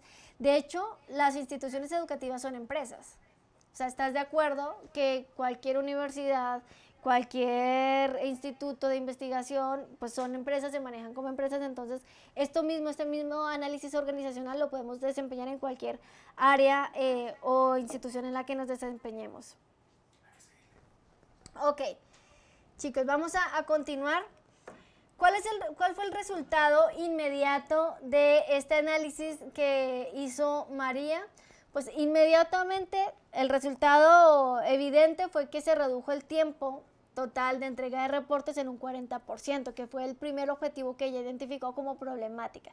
Ella identificó que la entrega de reportes era lo que estaba afectando la toma de decisiones en la organización, en otras áreas, y a través de la evaluación del seguimiento de esa mejora que ella propuso, se redujo el 40% del tiempo.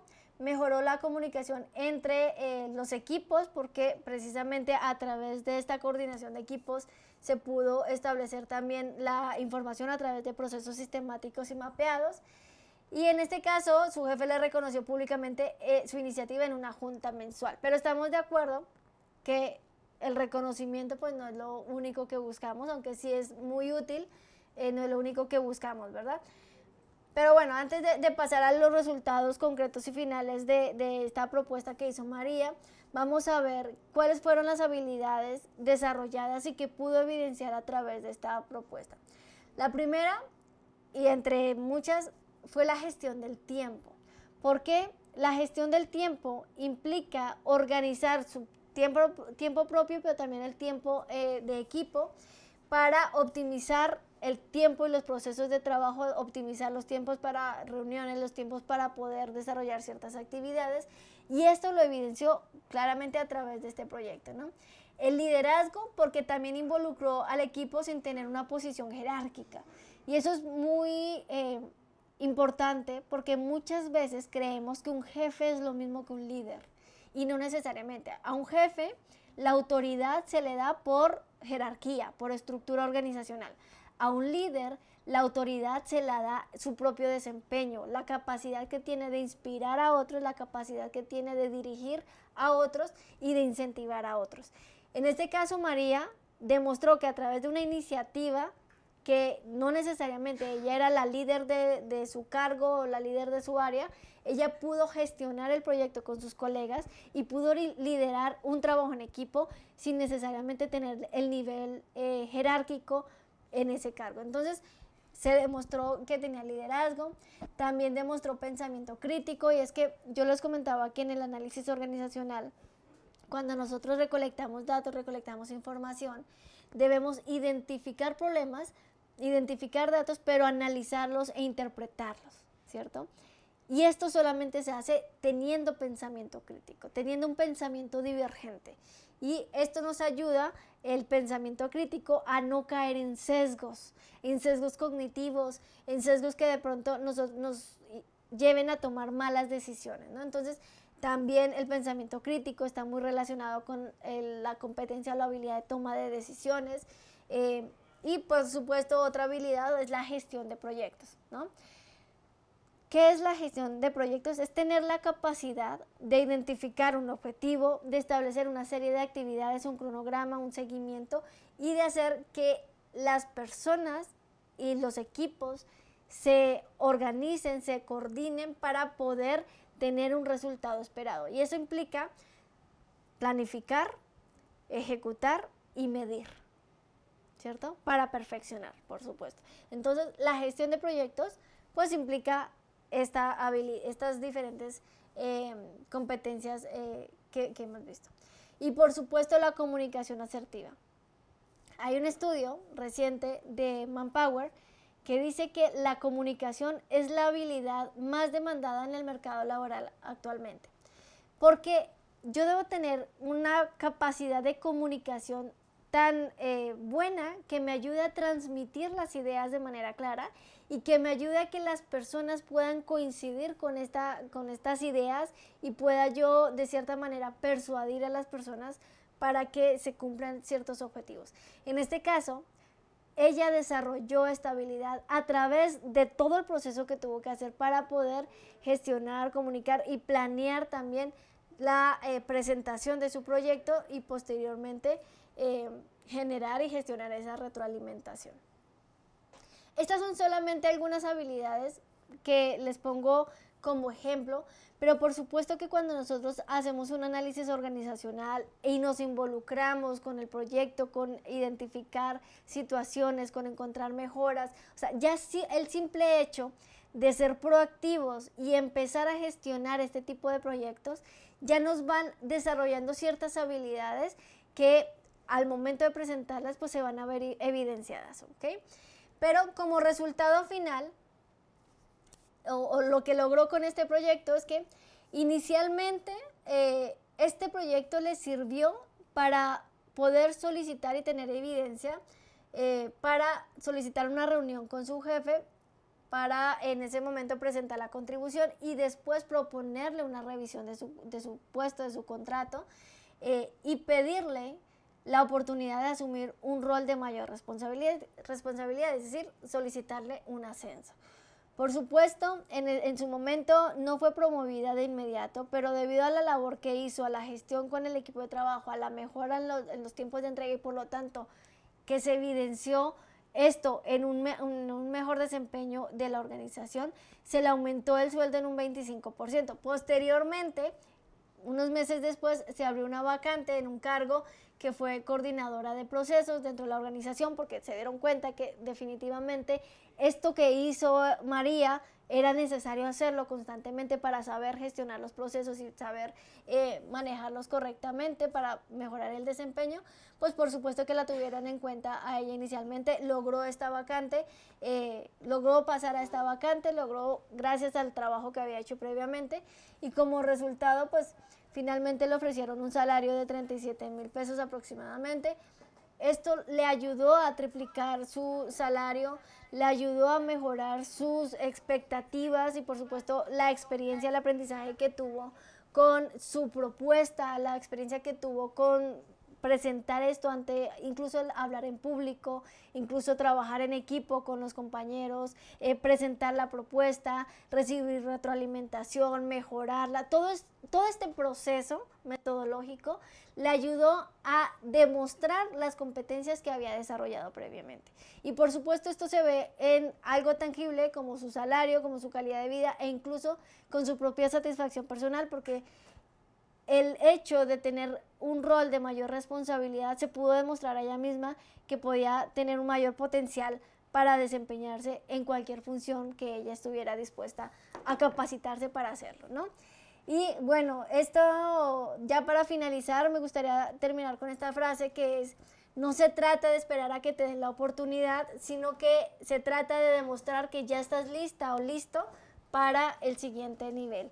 Y eso es lo que yo creo que el doctor Cristian con ICE México busca, que seamos conscientes de no esperar a que nos llegue por arte de magia la oportunidad, sino nosotros invertir en nosotros mismos, prepararnos, desarrollar nuestras competencias y demostrar estas competencias en algo tangible, en algo real, que además sea de beneficio para la empresa y que sea de beneficio también para nosotros. Dicen por ahí que para ganar el juego hay que jugar el juego.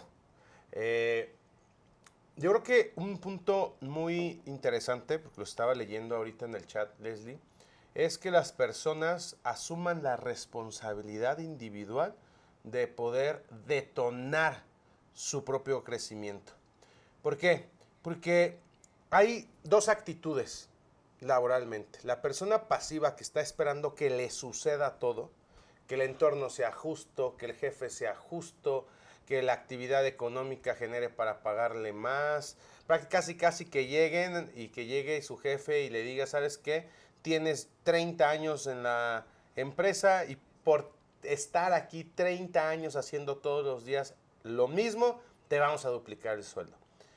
Yo sé que esto puede sonar bastante fuerte para muchas personas que llevan mucho tiempo ganando lo mismo y que ellos logran identificar méritos que en su juicio deberían, y posiblemente así lo sea, detonar esta oportunidad.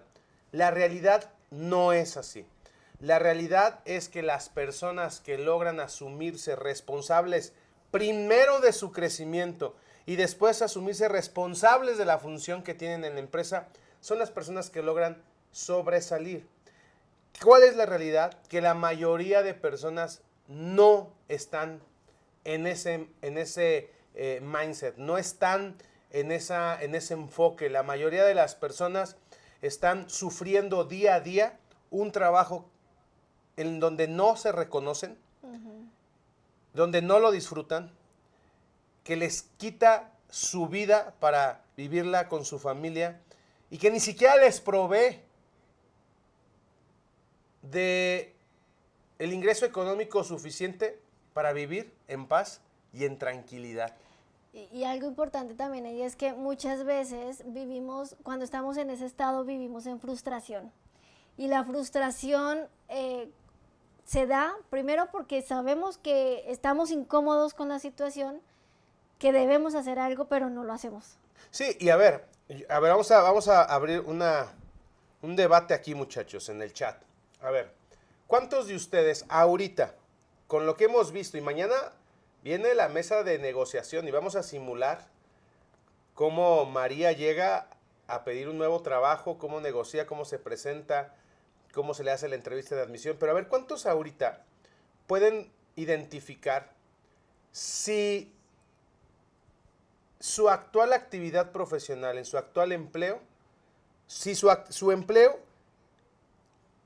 tiene las condiciones para brindarles mejores oportunidades?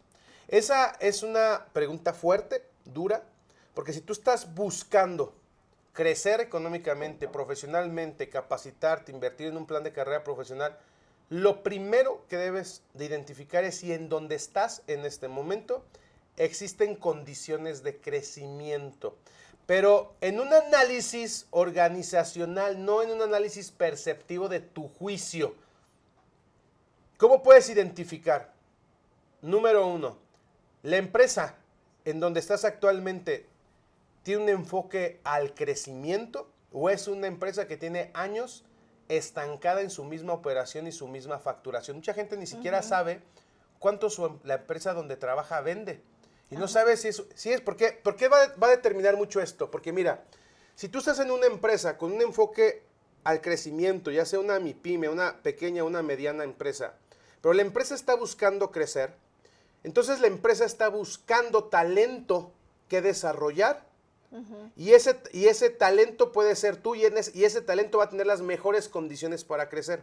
Pero si tú estás en una empresa que no está buscando crecer, que está buscando estabilizarse, o que incluso es una empresa en declive y que aparte es una empresa familiar, en donde los puestos claves no los van a soltar porque es parte de la infraestructura familiar, pues entonces es una manera también de identificar que es una empresa en donde difícilmente vas a poder desarrollar crecimiento. Ahora, No con esto les estamos diciendo que cometan un suicidio financiero y vayan y renuncien, no. El plan de carrera profesional y el plan de mejora que tú vas a implementar, vas a intentar implementar, porque ahorita les voy a ir a preguntar cuántos de ustedes han intentado hacer otro indicativo de que no estás en la empresa correcta, es cuando tú quieres ir a hacer una propuesta de mejora. Y se bloquean. Y se bloquea, truenas el sistema, o te bloquea tu jefe, Ajá. o simple y sencillamente no te hacen caso, porque no les interesa mejorar. ¿A cuánto les ha pasado esto? Pónganos ahí en el chat, ¿cuántos han intentado ser proactivos? ¿Cuántos han intentado hacerlo? Pero tal vez lo que tienes que identificar es que dentro de tu plan de carrera profesional, en pocos meses, tienes que ser valiente y plantear ir a buscar nuevos horizontes. Y yo sé que hay muchísima gente, le da muchísimo miedo a esa opción. Pero créeme que con un plan de carrera profesional bien estructurado, tú puedes generar las evidencias para ir a competir a mejores puestos de trabajo, mejor pagados de entrada, con mejores condiciones laborales y sobre todo una empresa que te permita, una empresa que esté buscando crecer y que esté buscando talento para desarrollarlo y crecer junto con sus colaboradores.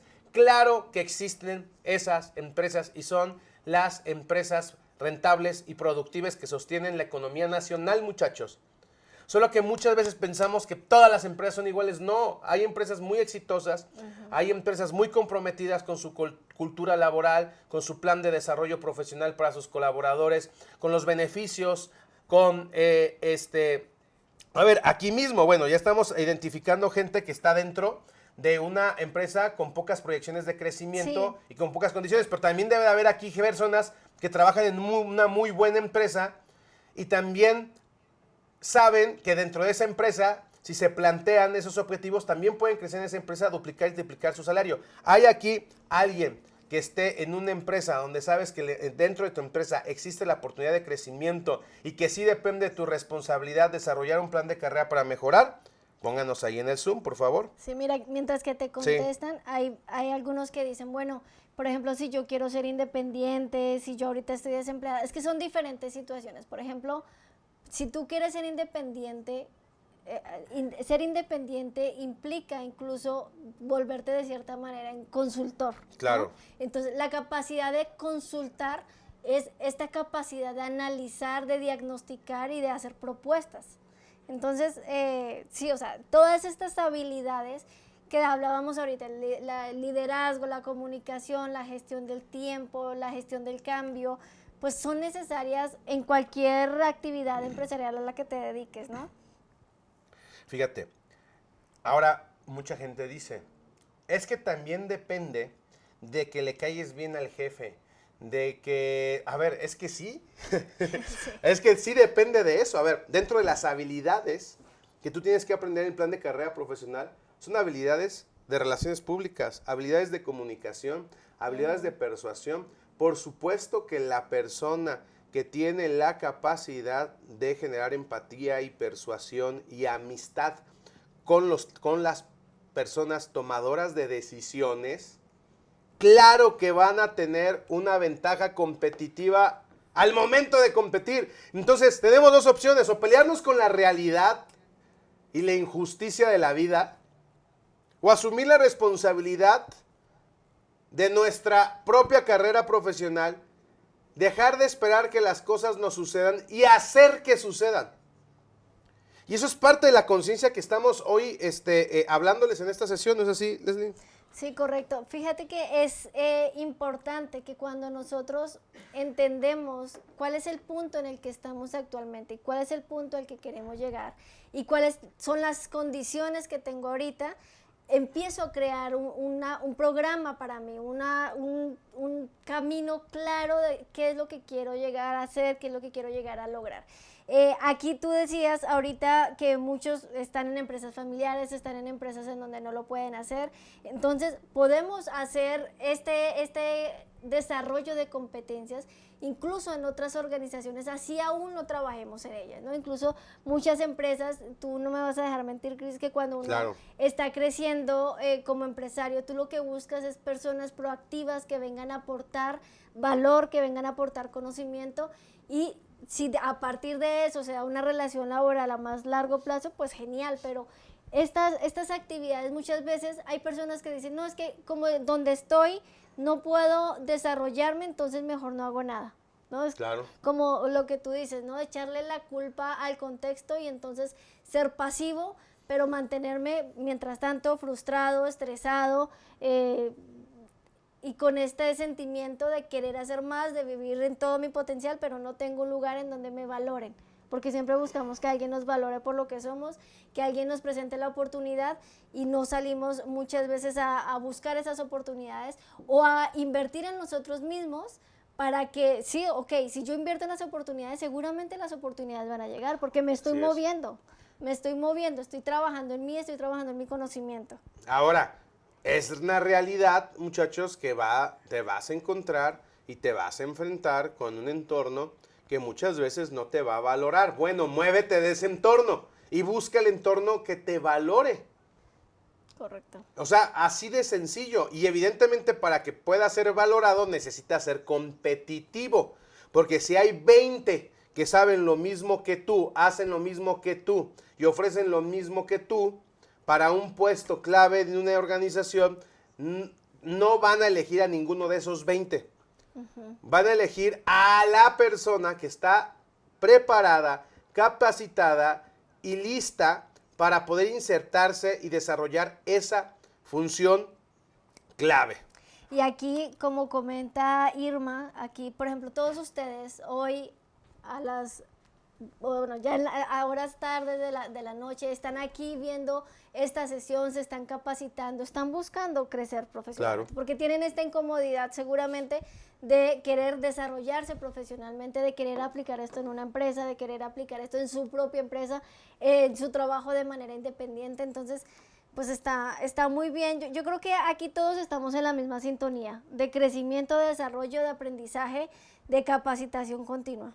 Damas y caballeros, pues vamos empezando con las sesiones. No sé qué les ha parecido hoy, qué les pareció la sesión que trajo la doctora Leslie, que aparte que es una parte clave importante para el desarrollo de la investigación que hace ICE México, pues creo que quisimos que escucharan este planteamiento, porque ustedes se van a estar preguntando, bueno, yo sí quiero ejecutar un plan así de mejora donde desarrolle mis habilidades, pues me potencie y me lleve y me empuje finalmente a negociar mejores condiciones laborales, porque acuérdense que el punto clave es llegar al punto de negociación, porque no tenemos lo que merecemos, sino lo que hemos sabido negociar salarialmente.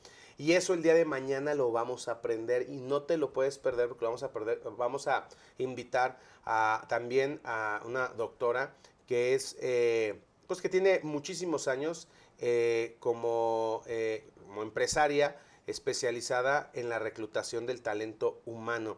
Y vamos a hablar y vamos a simular pues estos procesos de negociación en donde una persona llega a pedir un ascenso o una persona llega a una entrevista de trabajo, y vamos a ver a través de ejemplos de cómo no se debe de hacer y cómo se debe de hacer cuando se está temporado y se tiene un plan de carrera profesional. Así que no se lo pueden perder mañana. Y a ver, muchachos, vamos a tener solamente el día de mañana a las 12 del día para terminar y ejecutar su prueba Peakson.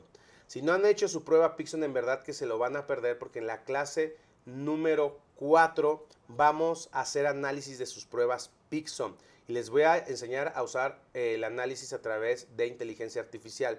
Tienen hasta mañana para ingresar a su prueba Peakson con el link que les llegó el día de ayer en su correo electrónico. Y también, si tienes algún problema, pídela a tu consultor vocacional, que ahí están apareciendo en pantalla, que están levantando la mano, que están platicando con... ¿Cuántos de ustedes, a ver, pónganme en el chat, están en contacto con su asesor vocacional, con su consultor vocacional por WhatsApp y les está dando seguimiento? Ahí están todas las personas que están en contacto. Si tú no estás en contacto, tienes que ir a buscar a tu WhatsApp, tienes que ir a buscar a tu correo, te han estado contactando y va a ser súper importante para que ustedes tengan una atención personalizada durante este programa. También el día de hoy, ahorita vamos a liberar el link para que vayan a llenar un formulario y también van a tener acceso a su prueba de nivel de inglés. ¿Cuántos quieren hacer su test de nivel de inglés con Open English? Un diagnóstico totalmente gratuito. ¿Cuánto les interesa hacerlo?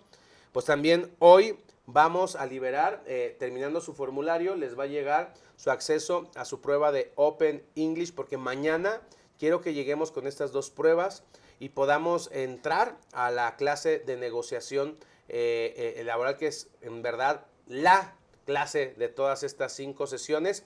Y pues bueno, esperando que ustedes detonen, condensen, tomen conciencia de la oportunidad que tienen de poder detonar su movilidad social. Porque acuérdense que aquí lo importante es entender que la movilidad social es la capacidad que tiene un ser humano de mejorar sus condiciones socioeconómicas para él y las de su familia y las de sus generaciones.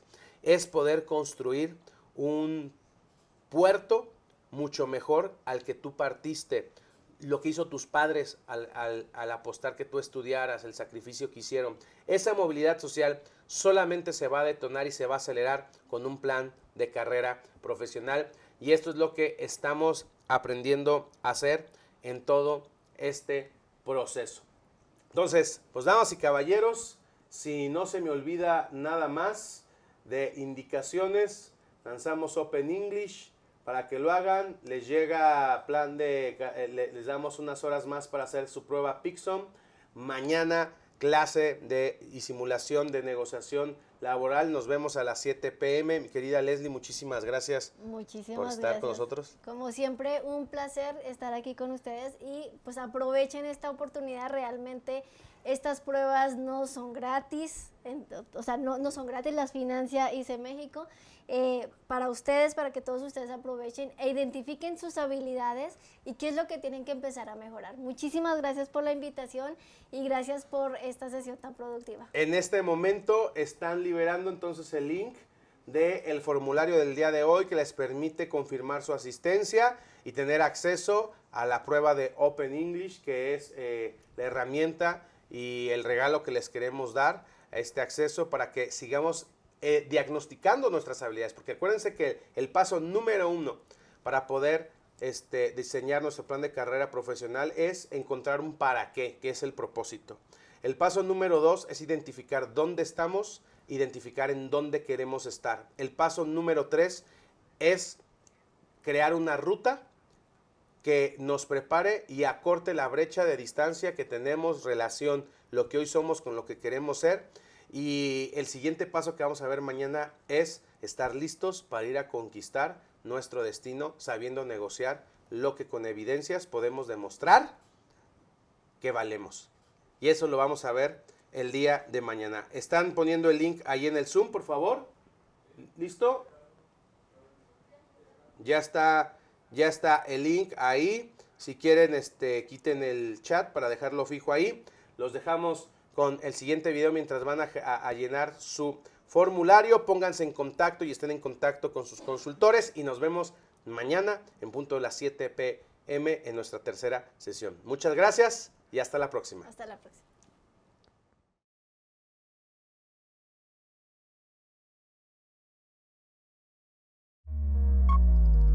...1945... En un contexto global marcado por la Segunda Guerra Mundial, se hizo evidente la necesidad de reconstruir las naciones devastadas. Esto impulsó la creación de un nuevo modelo educativo orientado a brindar soluciones adecuadas e inmediatas para las necesidades de la posguerra. Así nació la educación por competencias, un enfoque basado en 3 pilares fundamentales: saber, saber hacer y saber ser.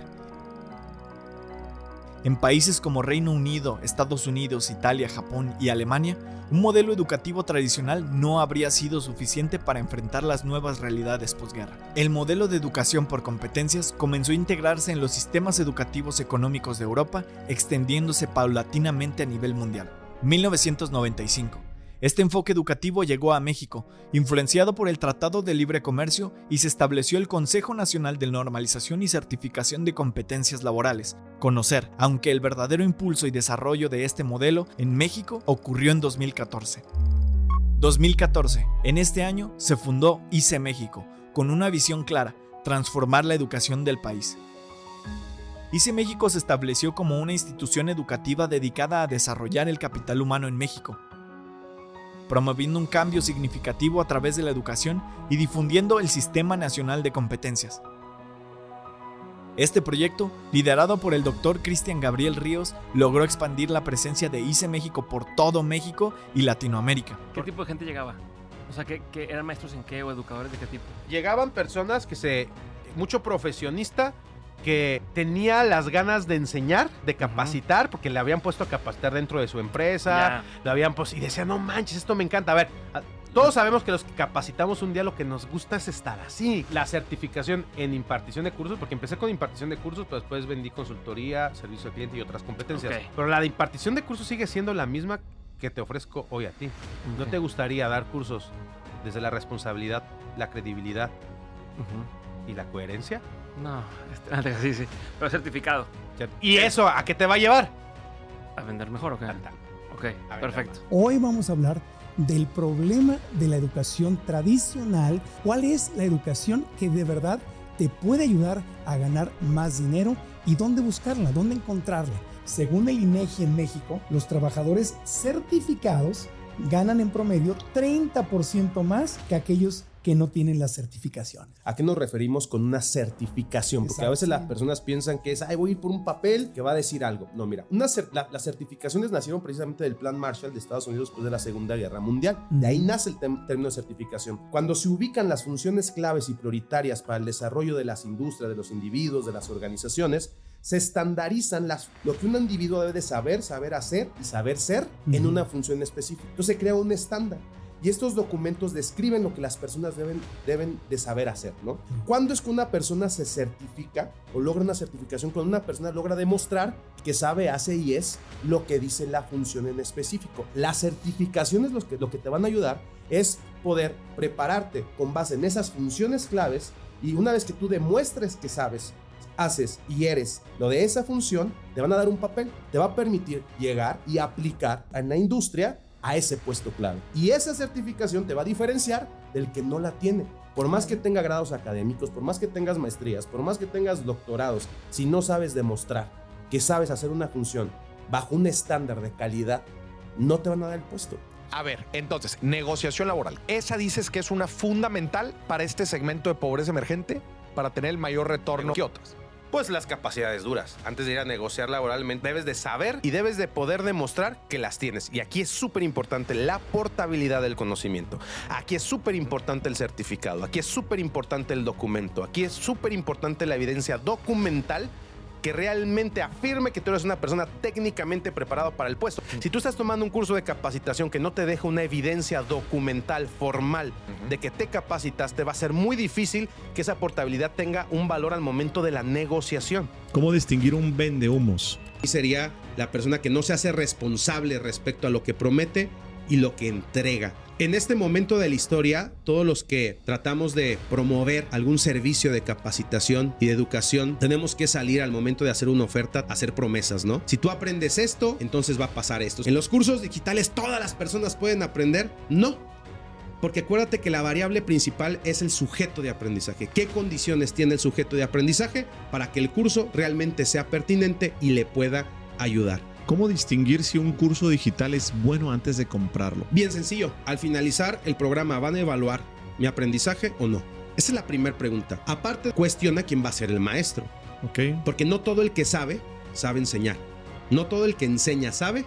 Y no todo el que enseña y sabe sigue aprendiendo, mi querido Jorge. Gracias a su liderazgo, visión, motivación e innovación, la tecnología y digitalización han sido clave para llevar las competencias a todos los rincones del país. Durante los años 2015 y 2017 fuimos galardonados como el centro evaluador con mayor emisión de certificados, impactando a miles de profesionistas. 2019, el gobierno de México, reconociendo nuestro trabajo destacado en el ámbito educativo, nos invitó a elevar nuestra figura de centro evaluador a organismo certificador. Esto nos otorgó la facultad de acreditar, incubar y lanzar nuevas empresas para la certificación de competencias laborales en más de 30 sectores productivos del país. Las contribuciones del ICE al Sistema Nacional de Competencias son invaluables, con un impacto directo en la profesionalización de los sectores productivos de nuestro país. ICE México ostenta uno de los récords históricos de emisión de certificados. 3 de cada 10 certificados emitidos por los principales organismos certificadores llevan el sello y la calidad de este instituto. Desde entonces, ICE México ha incubado y desarrollado más de 3.500 empresas, impactando a más de 2,5 millones de estudiantes en toda la República Mexicana y Latinoamérica. Nos hemos consolidado como el organismo certificador con mayor emisión de certificados y la red de consultores formativos más grande y relevante de la región. Y no les quiero platicar del proyecto que tuvimos nosotros de 1,000 consultores para Guanajuato. Y bueno, aquí mi gran amigo Marco nos hizo favor de presentarnos a Cristian y una servidora y dijo, creo que pueden hacer algo importante. A los 7 meses estábamos dando los certificados de estos 1,000 consultores para Guanajuato. Y a mí me quedaba muy clara cuál era la ganancia que tenía la universidad en este proyecto. Íbamos a certificar y acreditar en un estándar de competencia a 1,000 de nuestros alumnos. Entonces nosotros estábamos ganando, pero yo le decía, Cristian, no entiendo tú qué ganas. Y Cristian me dijo, yo gano la satisfacción de poder ayudar a mi país y a mi estado en un momento crítico para formar a estos 1,000 consultores y que vayan y generen soluciones en las empresas. Con el objetivo de ofrecer programas que respondan a las necesidades reales del entorno, ICE México creó la División de Investigación. Esta área se encarga de dar soporte y fundamento a todos nuestros programas educativos, asegurando que sean pertinentes y actualizados. En esta búsqueda, identificamos la creciente necesidad de promover certificaciones digitales a nivel internacional. A partir de ahí, desarrollamos el proyecto más innovador de ICE México, el Sistema ACC. El sistema automatizado para la comercialización de certificaciones digitales desarrollado en colaboración con la marca internacional Microsoft. Este programa único tiene como objetivo capacitar al talento humano de México y asegurar un plan de desarrollo profesional promoviendo una verdadera movilidad laboral y económica. Fruto de investigaciones exhaustivas, publicamos el libro El futuro de la educación superior en México, una recopilación de las necesidades, oportunidades y tendencias desde el norte hasta el sur del país. Gracias a esta publicación, ICE México fue invitado al Senado de la República para exponer los resultados de la investigación y proponer regulaciones educativas formales que impacten a la población educativa del país. Y es por eso que hoy nos acompaña el doctor Cristian Gabriel Ríos. Tú acabas de presentar el libro, ayer estuviste en el Senado. A ver, plantéanos. El grupo de investigadores lo que planteamos es prácticamente un indicador irrefutable, que es la movilidad social. Es decir, movilidad social es la capacidad de morir en mejores condiciones socioeconómicas que con las que naciste. El impacto de esta investigación nos ha llevado a aparecer en los medios de comunicación más importantes de México, obteniendo galardones internacionales destacados en medios digitales. Además, ICE México se ha comprometido a crear nuevas publicaciones que orienten a aquellos dedicados a la capacitación formal, aprovechando las oportunidades generadas por el nearshoring. Por ello, desarrollamos la investigación Perspectivas de la regulación y exigencia de los estándares de competencia laboral en México, así como el Manual Capacitador Experto, una guía clara y concisa basada en las mejores prácticas y normas internacionales para formar capacitadores con impacto. 2023. En nuestro esfuerzo por mantener un compromiso con la calidad de la educación, implementamos con éxito el Sistema de Gestión de Calidad ISO 9001-2015. No solo buscamos generar la red de centros educativos más amplia, sino también la más efectiva y de mayor calidad en Latinoamérica. Esta empresa es una empresa pujante, donde hay un compromiso y un liderazgo que trasciende no nada más en lo local, sino en lo nacional e en lo internacional. Esta certificación simboliza el fruto de la dedicación de una década de trabajo y el compromiso incansable de la organización con la calidad y la mejora continua. La calidad es más que una meta, es una cultura que hemos inculcado en cada aspecto de nuestro trabajo en ICE México. Este logro es una prueba de ello. Hoy ICE México atiende a cientos de miles de alumnos en todo México y América Latina a través de sus más de 3,000 centros de evaluación. Los estándares de competencia laboral son hoy el eslabón entre el capital humano de México y el enorme fenómeno del nearshoring. Este fenómeno que está relocalizando a cientos de empresas en México, hoy somos producto de nuestro producto. ICE México ha invitado a millones de mexicanos y mexicanas comprometidos con la educación de unirse a esta red de consultores formativos, promoviendo, compartiendo programas de alto valor que sumen a las habilidades de profesionistas y empresas. Nuestro modelo educativo es formal, innovador y se basa en estándares de competencia nacionales e internacionales fortalecidos por medios tecnológicos. Estamos comprometidos con todos los profesionistas del país, creando espacios digitales en los que puedan desarrollar habilidades claves que les permitan mejorar las condiciones actuales, aprovechando las oportunidades del tan cambiante mercado. Estamos comprometidos con todos los mexicanos que legítimamente tienen el deseo de superarse y crear un mejor futuro para ellos y su entorno. Somos ICE México.